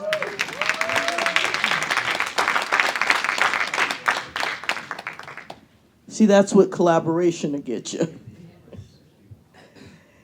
You know, this has been very insightful, and now I want to welcome everyone to today's critical panel discussion on the recognition and prevention of human trafficking at Hartsfield-Jackson. Human trafficking is a global crisis. As the world's busiest airport, we have a responsibility to identify, prevent, and combat this crime. Our esteemed panelists are leaders in aviation, security, and business operations, and they play a pivotal role in ensuring that airport staff, security personnel, and concessions are trained and equipped to recognize the signs of trafficking. We are honored to have with us Candace Brown, who is taking Jan Lennon's place today. Janin is the Assistant General Manager of Public Safety and Security. With over 17 years of airport public safety, security, and program management experience, Ms. Brown is highly accredited, valuable asset in the fight against human trafficking. And then we have Joy Brown, Assistant Director of Airport Operations, an expert in aviation operations and compliance and emergency responses. Ms. Brown plays a key role in implementing trafficking prevention measures and ensuring that all airport personnel are trained to recognize and report suspicious activity. We also have Alicia M. Ivey, co-founder and president of Goldberg's Concessions Corporation, a leader in airport concessions and hospitality. Ms. Ivey is dedicated to ensuring that concessionaires and frontline staff are educated on how to identify trafficking victims and respond appropriately. Together, this panel will share valuable insights into how Hartsfield-Jackson is leading the fight against human trafficking, the training programs in place, and how we can play a role in protecting vulnerable individuals. Please join me in welcoming all panelists.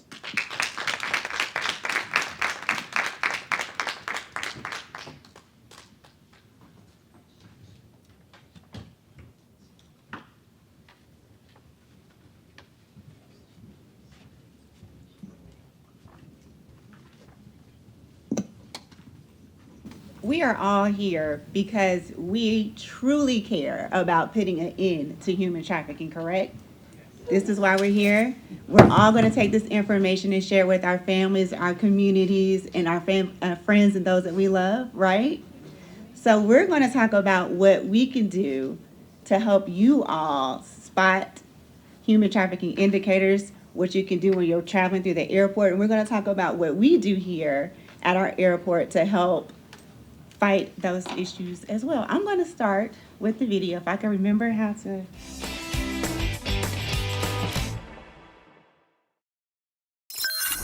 You may be familiar with a little place called Hartsfield-Jackson Atlanta International Airport. In fact, chances are you've flown to it or from it at some point in your travels. It is literally the world's busiest airport. And as such an insane hub, Atlanta has taken the initiative to raise awareness and take action when it comes to one of the biggest problems we're facing today, and that is human trafficking. I'm here with Joy Brown from the Atlanta Airport. Thank you so much for being here. Thank you for having me. And thank you for a great airport. I'm always relieved when I get to land there. We do what we can. It's amazing. It's so big. Yes, the world's busiest and most efficient. Crazy. How many people go through every day? We're looking at about 300,000 passengers per day during our peak time. It's a lot. So, and I'm guessing keeping an eye on 3,000 people and looking for victims has got to be a challenge. Absolutely. That's why we need to empower our travelers to also keep an eye out and look for the human trafficking indicators and help us to make sure that everyone is safe in that environment. My name is Jan Lennon. I'm the interim airport general manager for Hartsfield-Jackson Atlanta International Airport. It is my responsibility to provide oversight over this multi-billion-dollar enterprise. This year, we are projected to host 108 million passengers. These people are coming from across the world. So anytime that you are trying to handle a crisis such as human trafficking, the number one priority is to educate the masses. We take this initiative very seriously, and for every single badge holder that comes through the airport, we make sure that they are trained to know what to look for and who to call if they see someone who is in need. We also work very closely with our state, federal, and local partners and advocacy groups to ensure that we have resources available for people, and also ensure that people feel comfortable if they see something to say something and who to contact. We were the first airport to actually sign an agreement of commitment about child exploitation and to stop human trafficking across the globe. So of course we work with other airports and share best practices, and we do bring forward to our program any changes that have been brought and have been successful for other airports. We incorporate those. The more airports that take on this initiative, the best, because remember, airports is the number one transportation modal across the world. Here at the airport, we say humans are not for sale. Not then, not now, not ever. Talk about the initiatives. So, as it pertains to human trafficking, we do everything that we can to make sure that we make the airport a safe space for all of our travelers. Sure. Every single airport employee, before they receive their badge, they must do a human trafficking training. When they renew their badge, they have to do a human trafficking training. And by training, would like being able to identify or see signs of? That's right. What kinds of things do they look Indicators. So passengers who are in distress, that look uncomfortable, or look like they might be in a situation that they should not be in, we want to make sure that we have all of our senses up and alert when we are dealing with our 300,000 passengers per day. Goodness. How big a problem is this? For our airport, we haven't necessarily seen many situations, if any. With that many people, it's hard to really tell and get a gauge on it. So we try to do the best that we can to keep an eye on our foot traffic so that we ensure that everyone is safe and nothing suspicious is happening. And there's a range of human trafficking. As I've come to understand this topic, there's unbelievably organ trafficking. Yes. There's even like labor trafficking. There's all kinds of stuff that people get stuck in that they can't get out of. You are absolutely correct. So there is labor trafficking, sex trafficking, organ trafficking. We hear the most in the state of Georgia and Metro Atlanta region about sex trafficking and slave trafficking. Is there anything we can look for that might tip us off that it's something a little more that we ought to tell the employee about? For us, the biggest thing is if we see someone who's not carrying their own documents, like their own ID, their own passport, they're just moving through the airport and whoever's with them, their handler per se, is turning over those documents and they're not really saying much or speaking much, that's a huge red flag. Okay, interesting. And I want to plead with our travelers to have grace for us in that space. We are actually doing our human trafficking indicators as you move through our airport. So if you're going through a line of questioning as you go through check-in, you might be asked some certain questions. That's us just making sure that you're cool and you're safe to travel through. If you're traveling with a young one, they might ask the young one a question directly just to make sure that they are with the right person and they are comfortable and safe. Thank you for being here, Joy. Thank you for helping us deal with this such an important problem. Absolutely. As you become more aware of how big this problem is, I think people will appreciate what you're doing. So if you want to do your part, no matter where you are, remember if you see something, say something, as Joy taught us. But for more information on human trafficking awareness, you can go to ATL.com. So visit ATL for Atlanta, ATL.com, and we'll be right back. Don't go away. Don't go anywhere. See how this... All right, so I'm gonna go take a seat as soon as I make this screen pretty here.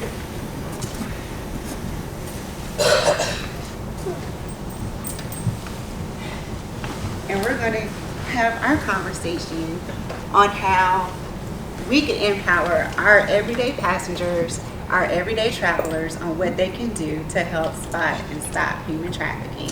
And I want to start with you, Candace, coming from the safety and security sector. What information or what could you share with our group today to help them spot and stop human trafficking, and talk about what it is that you do on the Department of Aviation's end as well? So first off, thank you so much for having me here today. It means a lot to me to see that this room is full of individuals who care about the same message that we care about. And it really takes an army to make a difference in this piece of the world that we need to help with. We really want to be that voice for people who cannot be a voice of their own and they're not comfortable to be. So thank you so much for being here today. To answer your question, I look at my job very seriously. One of the aspects is the human trafficking and ensuring that our employees here, who are over 50,000 badge holders annually, are trained to know what to say, what to look for, and who to call.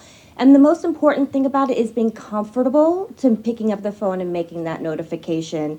I think many times people walk by something and they think, oh my God, it just feels weird, but it's none of my business. Well, we're here to say it is your business. It is your responsibility. Just please pick up that phone. Please call 911. Let our experts come out and do the interview. Let's watch them through the airport. Let's make sure that we know where they're going and to ensure that we do give that person an opportunity to be free. So that's one of the major things that I look at as my job, is to make sure that we ensure that every badge holder is not only educated annually, but they're also educated every time their airport ID badge comes up for renewal. And also, we do ensure that we are working with our different stakeholders and partners. We meet on a monthly basis with the different LEO partners, which is our law enforcement officers, and we talk about the things that are happening in our airport. We have a very strong stakeholder relationship, and that is one of the priorities and one of the most things that you have to have put in place to be able to share information across the board. Awesome, thank you. Miss Alicia. Yes. As one of our airport concessionaires, how do you empower your team in this space? Well, first and foremost, it is absolutely critical, Joy, that from the top down, we let all of our team members know on the onset that you are a goodwill ambassador for Hartsfield-Jackson Atlanta International Airport. That's first and foremost. So you have an obligation and a responsibility more than just of what you do day to day. So from our standpoint as an owner, because it comes from us first, if it's important to us, then it has to be important to our team members. While our team members are waiting for their badges to come, as it is mandatory from Hartsfield-Jackson, we take the stance that we do internal training. We want you to be prepared, engaged, ready, understand what the signs are, because again, you are a goodwill ambassador for this global hub we call Hartsfield-Jackson. Now, how does that happen? Again, it comes from the owners. I am a native Atlantan. I think there was a young lady, there she is. In Atlanta, we have the mandate that whatever you do, that you have a responsibility to this city. But most importantly, because we have so many crown jewels that represent the world, you have a responsibility to the globe.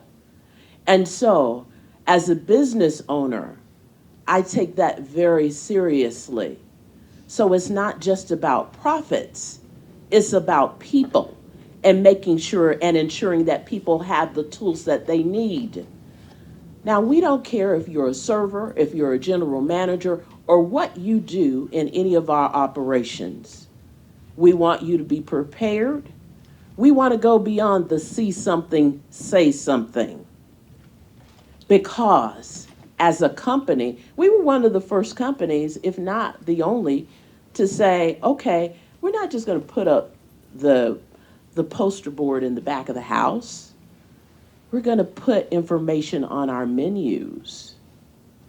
Because we understand that our employees, our team members, are the first line of defense for folks as they're transversing through Hartsfield-Jackson. You need to have and understand and be prepared what those signs and signals may be.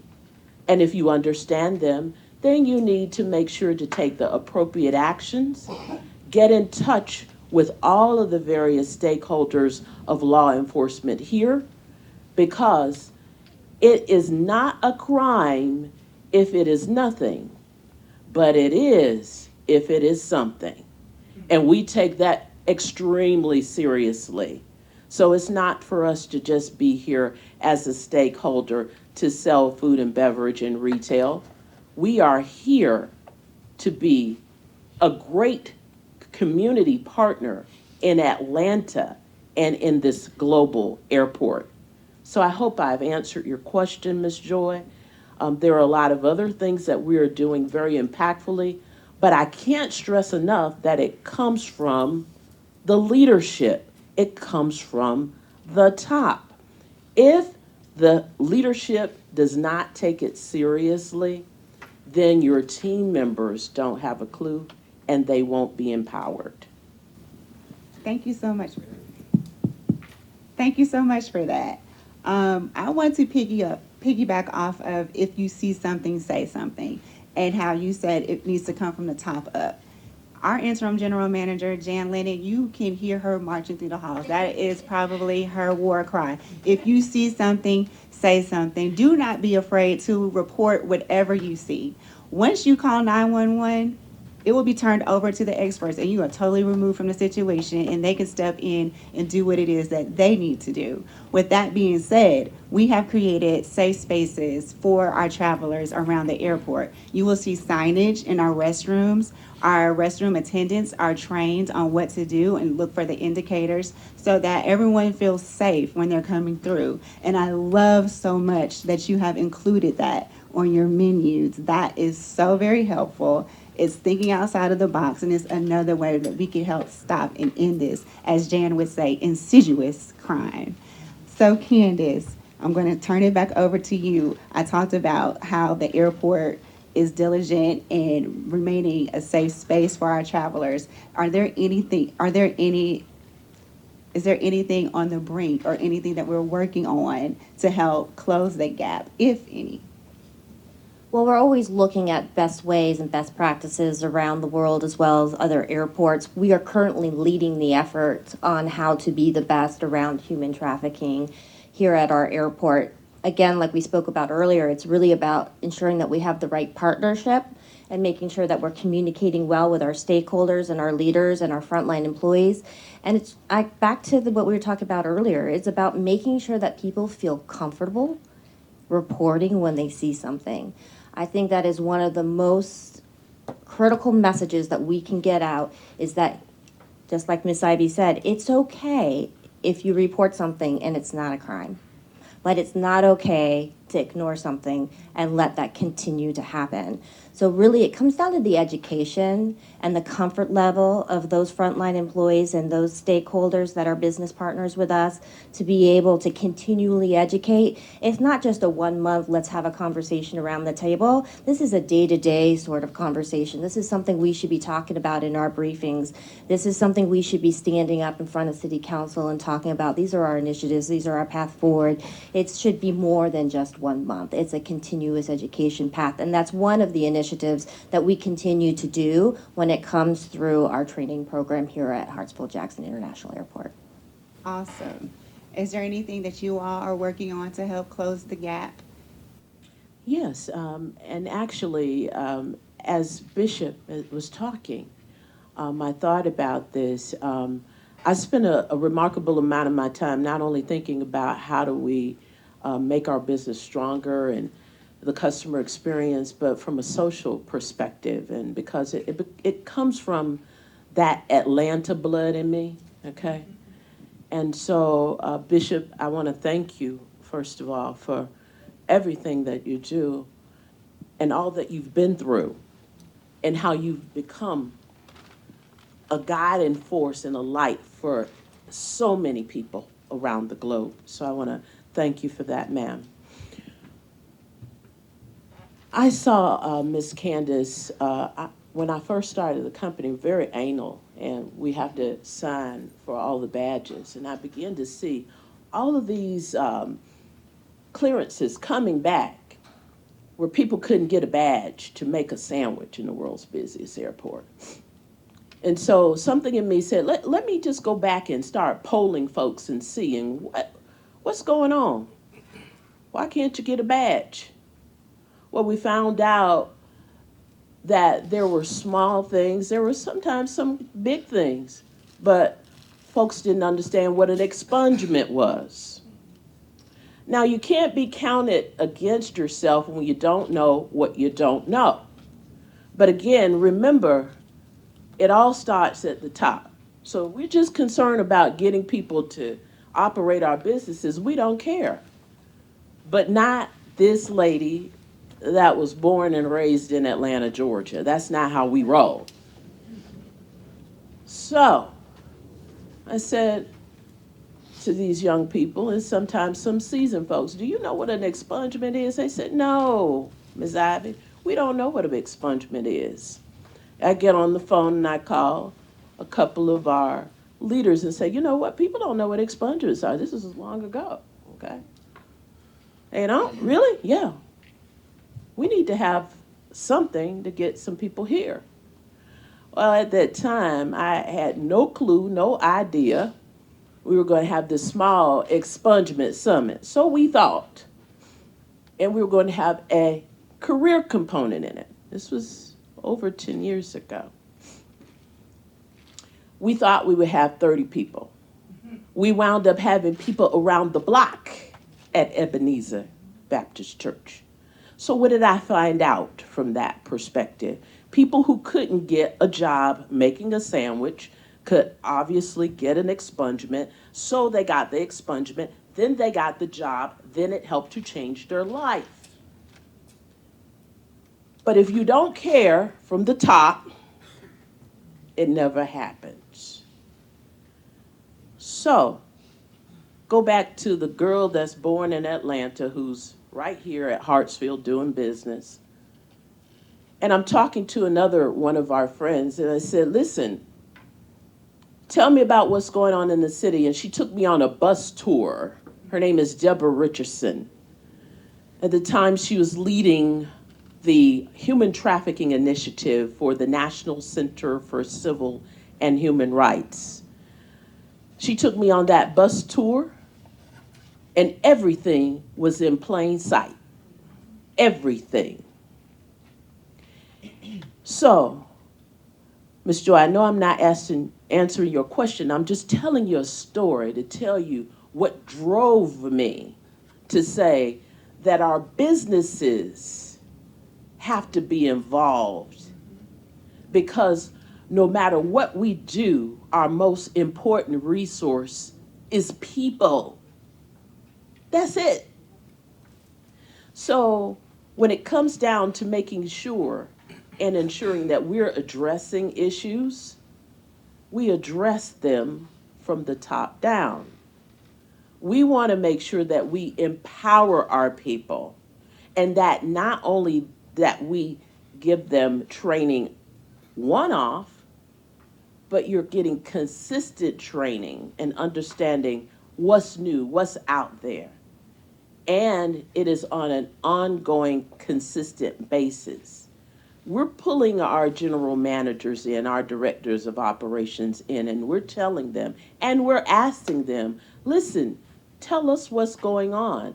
Listen, we need you to take this training. We need to empower all of our people. But most importantly, one other thing that we found, Ms. Joy, and also, we need to understand that we started addressing internal threats. That's something that we haven't talked about. Sometimes people come to work to you so that they can start the process of finding things, finding how they can get nefarious opportunities done. So we make sure that we talk to and we make sure that we're training our leaders in the top to say, look, we need to look even for internal threats in our organization. So we're here to fortify our leadership here at Hartsfield-Jackson Atlanta International Airport, but we're here to serve. And I want to say that again, we're here to serve. And again, it comes from the top down, because you as business owners, set the tone. If you don't care, people don't care. And I believe that we need to care more about people because that's the driving force. I want to talk about when you mentioned the bus tour and how you saw everything. It's amazing what you see when you open your eyes and know what you're looking for. This is what we're hoping to do today. Get you to open your eyes when you're inside this airport, when you're in Metro Atlanta, when you are anywhere in this country and beyond. Open your eyes and pay attention to what you see. So when you see it, you can report it. You have heard from our interim general manager. You have heard from our airport major. We don't play about human trafficking here at Hartsfield-Jackson Atlanta International Airport. It's across the board from our concessionaires, everybody. It's a team effort. And now we're going to empower and include you all, our traveling public, our passengers, and people just coming through to visit for a meeting, that when you come through this airport, you have a new lens. And when you see something, you say something. Is there anything else that you ladies would like to add? Yeah, I would like to add that people are uncomfortable with calling 911 because they're not sure it's a real emergency. But what we ask is that you do call 911. We have a massive CCTV system here, and we have a lot of security overlay systems that will help us if you identify or you suggest that there might be a concern, and then we investigate and decide, well, maybe not this time, that isn't, or maybe we're not sure, we don't have enough evidence. Well, if we hear the next 911 call, and we have our video, and we have our surveillance, we might find that it is actually a situation that we can investigate more and hold that person accountable towards. So it's really a community effort, and we do ask that as a business holder, as a person that travels through the airport, to keep your head out of your cell phone, your eyes up, and walking and keeping your eyes around. As one flight attendant to another, you learn a lot about people if you are able to engage with them and just keeping your eyes open and being willing to call 911 when there is a need. We are the home of civil and human rights. This is a civil and a human right issue. This is one of the most important human rights issues that we will see in our present day. It is extremely important. This is not a call to action today. This is a call to action every day, ladies and gentlemen.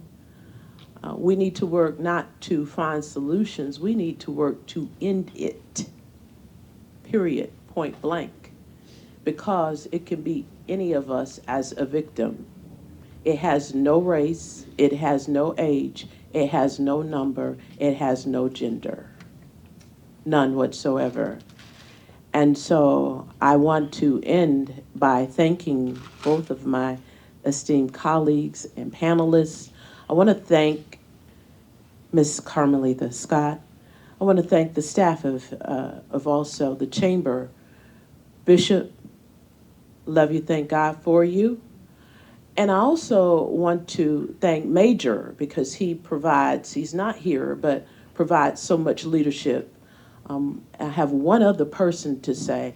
We have one young lady who is an outstanding businesswoman who shares the same kind of philosophy, and that's Miss Laurie Anderson. She's right here too.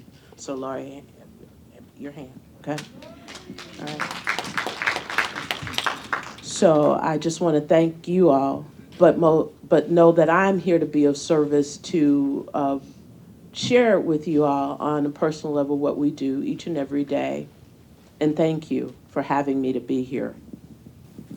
Thank you so much. Hopefully you all will feel empowered and not afraid to dial 911 if you see something. Thank you.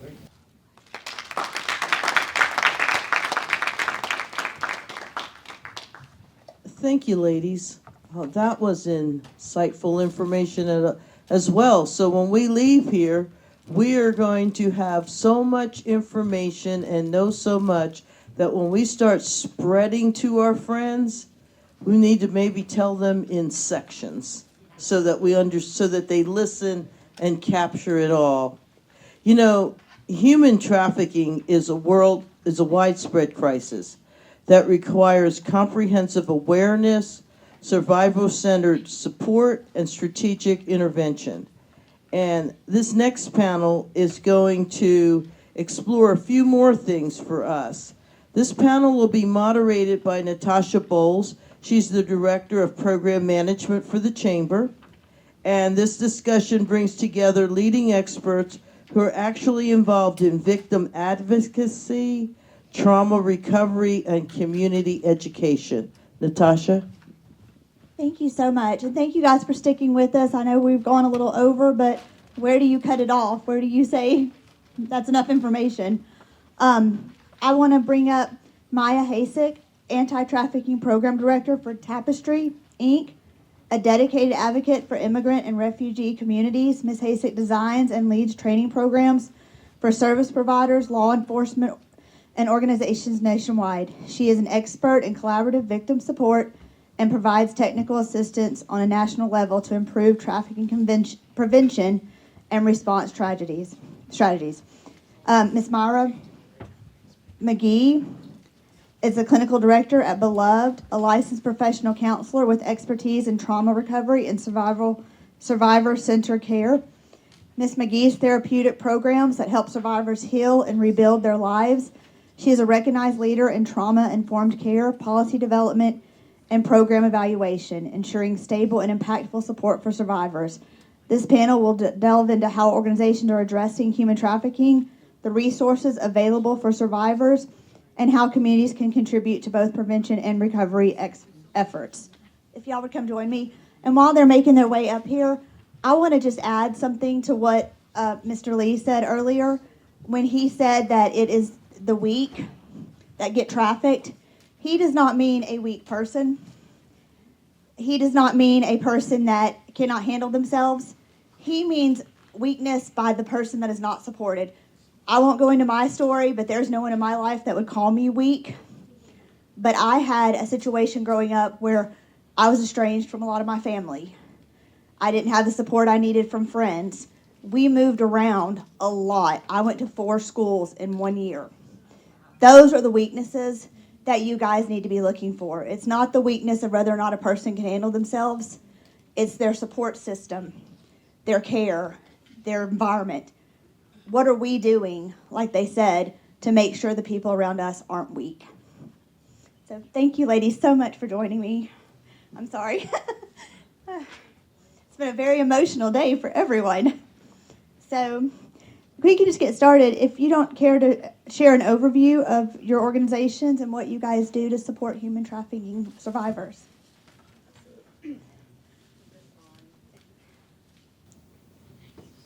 Thank you. Okay. Hi, I'm Miriam. I am here from Beloved. I am the clinical director at Beloved, and we serve women, adult women 18 and over that are survivors of human trafficking and sexual exploitation. We offer a 2-year restorative program, and it's built around 4 pillars. It's a very holistic program. We offer safe housing that is all free of cost to provide for all of their basic needs and ensure safety and a comfortable environment where they get to start that process of healing and reintegration. We offer mental health services that look like individual therapy, group therapy, psychiatric services, substance abuse services, and strength-based case management, which really addresses all of their medical needs, legal needs, financial literacy, connecting them to education and vocational training. And we do all of that. Our last pillar is within a healthy community, just believing that in the same way that some of the deepest trauma that they have experienced has been in community and by people often that have been close to them, that within a healthy community that they can rebuild and heal. So we wrap all that around, and not just in the Beloved community, but also in the wider community of partners and donors and other collaborators that come alongside of us. Of course. As Natasha's mentioned, my name is Maya Hasek. I work for an agency called Tapestry, We provide comprehensive case management to survivors of domestic violence and human trafficking. We provide services across the state. We are not a shelter, so we do work with a lot of shelters across the state to house the survivors. But we do have funding, at least for a little while longer, to provide comprehensive case management, medical care, mental health services, housing outside of the shelter, transitional housing and long-term housing to survivors across the state. In the last year, we served individuals in 40 counties across the state of Georgia, and we served both males and females, 50% of which have identified as males. And most of the survivors served in the last 3 to 4 years have been survivors of labor trafficking. And I have to mention our great partners in law enforcement that are back there. They were already introduced. But I do want to mention that they're actually stationed at the airport. And even if I had a need outside of the airport, I might call them for assistance. But I just want to mention them because they're a great resource to have here and to utilize if you should come across a potential victim of trafficking at the airport. Thank you so much. So I just want to ask, what are some common misconceptions about human trafficking that hinder awareness and intervention? Sure. So I think I dispelled one, which is that there is also labor trafficking, and it is in fact happening in the state of Georgia. The second one is that victims of human trafficking never have freedom of movement and that they are always accompanied by somebody. That is not the case. Sometimes victims of human trafficking might be living on their own. They might be showing up to work for the trafficker in another location. But as we have heard throughout the day, traffickers will use threats and coercion to keep that person compliant and to continue to come back to work for them. So I want to dispel that there's always somebody with them. It's that coercion that keeps individuals compliant. Yeah, I think I would just add, I think as this movement, there's been a lot of awareness made, and of course, children are very vulnerable, and there have to be massive efforts around children. And what we know is those children also grow up, and they grow up to be young women or young men, and I would say 100% of the victims that Beloved serves, they got into the life as children or adolescents. It wasn't a choice that they made as an adult. I think sometimes we think of maybe adult women, or we think of prostitution as it's two consenting adults, and often I believe really all the time there's an aspect of exploitation and trafficking that is happening when you are working with adult women, that some people may think of that as prostitution when really there is a lot of coercion, manipulation, there are threats, there is a lot going on that have prevented those women to leave or to have access to other resources. And for many of them, they have been stuck in that cycle and in that life since they were children or adolescents. Thank you so much. We've also heard a lot today about how sometimes a lot of good families, it's not necessarily the people that are in vulnerable family situations, it's good families, but there's that element of, we don't talk about family business outside of the family. So how can families create an environment where trafficking survivors feel safe coming forward for help? I think just for parents to be aware, to be educated, and really to building trust is such a vital factor. Having trust, really being able to keep lines of communication open, be observant, ask open-ended questions, try to suspend judgment, create safe home environments. There is the reality that sometimes home environments are not safe, but in terms of families that are safe, that are parents that are doing the best that they can, raising their children, just to be aware of what are some of those risk factors that were talked about, or what are some of the indicators in terms of coming home with a lot of money, or missing school, or talking about older friends. I think another thing that's so pervasive in our society right now, we know, is social media and online access. I think there just have to be massive education, awareness, and push to safety around that. We're not just going to take everybody else off social media And that is such a huge place of vulnerability for kids. And kids are getting cell phones and access to social media younger and younger, and encouraging families and parents to be aware, to have conversations, to prepare them, to have safety protocols in place, because that is a place of vulnerability and victimization that comes up so much right now. I agree 100%. I would just add that even if you're not a parent, if you're a community member, be that support system for others, because, you never know who you could help. If somebody doesn't feel safe enough to disclose something to their parent, to their brother, to their sister, there should be somebody else that they could go and talk to. Thank you so much. We've heard a lot today about prevention, but you guys are really the after effects. So if someone suspects a friend, family member, or community member is being trafficked, what should they do? I think they need to talk to that individual. So we talked about, this trauma bonding. We talked about things that keep people in situations. We need to talk to that individual and let them know that when you decide that you are ready, because like I said, it's not always chains, that you're ready, like, I'm here to support you, and, these are the numbers that you can contact. We don't do rescues as a nonprofit organization. We rely on law enforcement if somebody needs a safe exit with law enforcement help. But we'd say, whenever you decide to leave that situation, we are here to help and we'll respect your decision. So being respectful of other people's decisions and knowing that we're always there to help. Yeah, I would agree, absolutely, in terms of building trust, non-judgment, being a safe person, and being aware of what are those resources, not putting yourself in danger, not putting the other person in danger. Sometimes engaging them at a certain level may put them at risk in some ways. So what are conversations that can be had, or resources that can be given to them to provide more, to give them access to resources that are all around? And of course, if we're talking about children, then law enforcement and DFACS and Child Protective Services, an immediate contact in terms of getting that help. I think we're answering to around like adults who are in those situations who need variety of support, and even maybe starting with a referral to a therapist or a mental health professional or a peer support group, where they can find a sense of like safety and non-judgment to explore some of their experiences. And speaking of their experiences, can you share a little bit about what types of trauma trafficking survivors typically experience and how loved ones can support their healing journey?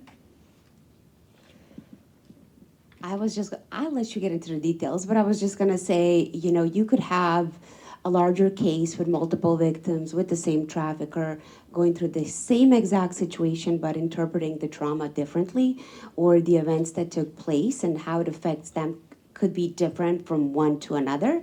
So really, keeping the line of communication open and consulting with professionals that do trauma therapy to provide that support for people from different cultures. They might not be, very receptive to traditional forms of healing. So they might want spiritual healing. They might seek other support services. So just listening and being aware of resources. Yeah, so, I could lead an all-day training, and I do often, on trauma and survivors of trauma. So to keep that really brief, really, when you look at survivors of human trafficking, you are looking at complex trauma, which is trauma across all levels. You're looking at physical violence, mental effects, sexual violence, a lot of sexual trauma, betrayal, all the emotional things that come through betrayal and coercion and control, and all of those pieces, as well as like deep isolation that, pulled away from support systems, from families, from communities that are there for them, and really isolating them, and really a process of, in a way, like a brainwashing. When you mentioned it's what people tell you about you and how that was so healing, it's also, I think, when you are in the life, there is a lot that's being told to the women and to these victims about who they are or who they're not and what they can do and can't do.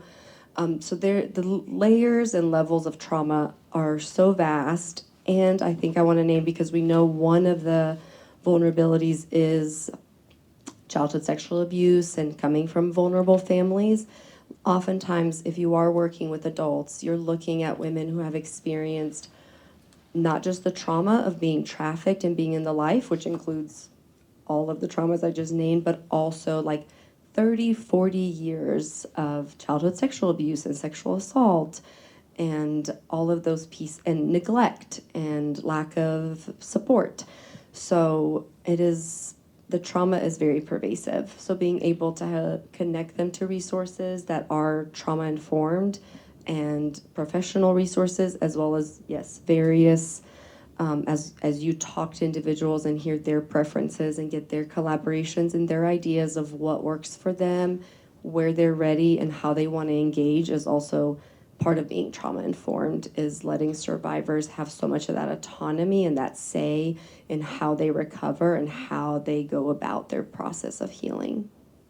Thank you so much. I'm a huge advocate of trauma therapy. It changed my life, seriously. So kind of leading into what you said, what are the best approaches to get a family member or a friend into trauma-informed care? So if we're speaking in terms of identified survivor, there's definitely programs like Beloved or other programs that maybe they don't need a residential program, but you can be connected to trauma therapists, mental health professionals. There's different levels of cares from residential or from like hospitalization, residential, but also outpatient services, case management, all those types of things. I would say being with somebody who is a professional and does practice with evidence-based practices. So when you're working with trauma, that looks like things like EMDR, and if I'm kind of just spouting off different words, I know just for the sake of time, like dialectical behavioral therapy, cognitive behavioral therapy, somatic therapies. We know that talk therapy isn't enough often with trauma survivors, that so much has happened and so much trauma is stored in our bodies, and we need to care for our bodies and make that link between body, mind, spirit, and approach it holistically. And things like expressive arts and other body-based therapies that are beyond just talk therapy, and with talk therapy having evidence-based practices, very vital. I mean, I would just add to that, but I just want to say that we do have mental health services through multiple partner agencies that are providers that are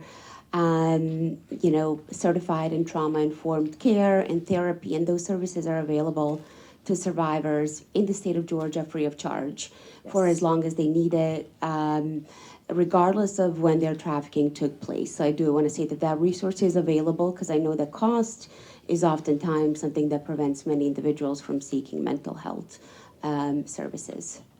Thank you so much. We talked a lot today about how businesses and community leaders and as part of the community, we can prevent, and do prevention and prevent trafficking and things like that. But how do we as business leaders and community leaders, how do we help survivors reintegrate and rebuild their lives? Well, you can donate to us, and we'll take care of a part of it. And there was also a conversation about employment. Yes. I mean, that is huge, not only in, prevention, but also helping somebody rebuild their lives. So the business community could be open to hiring somebody with potentially a record, because the process of vacating convictions is a long one. So being open, providing training, overlooking maybe education, just so somebody could build their experience and have a pathway to earn a living wage.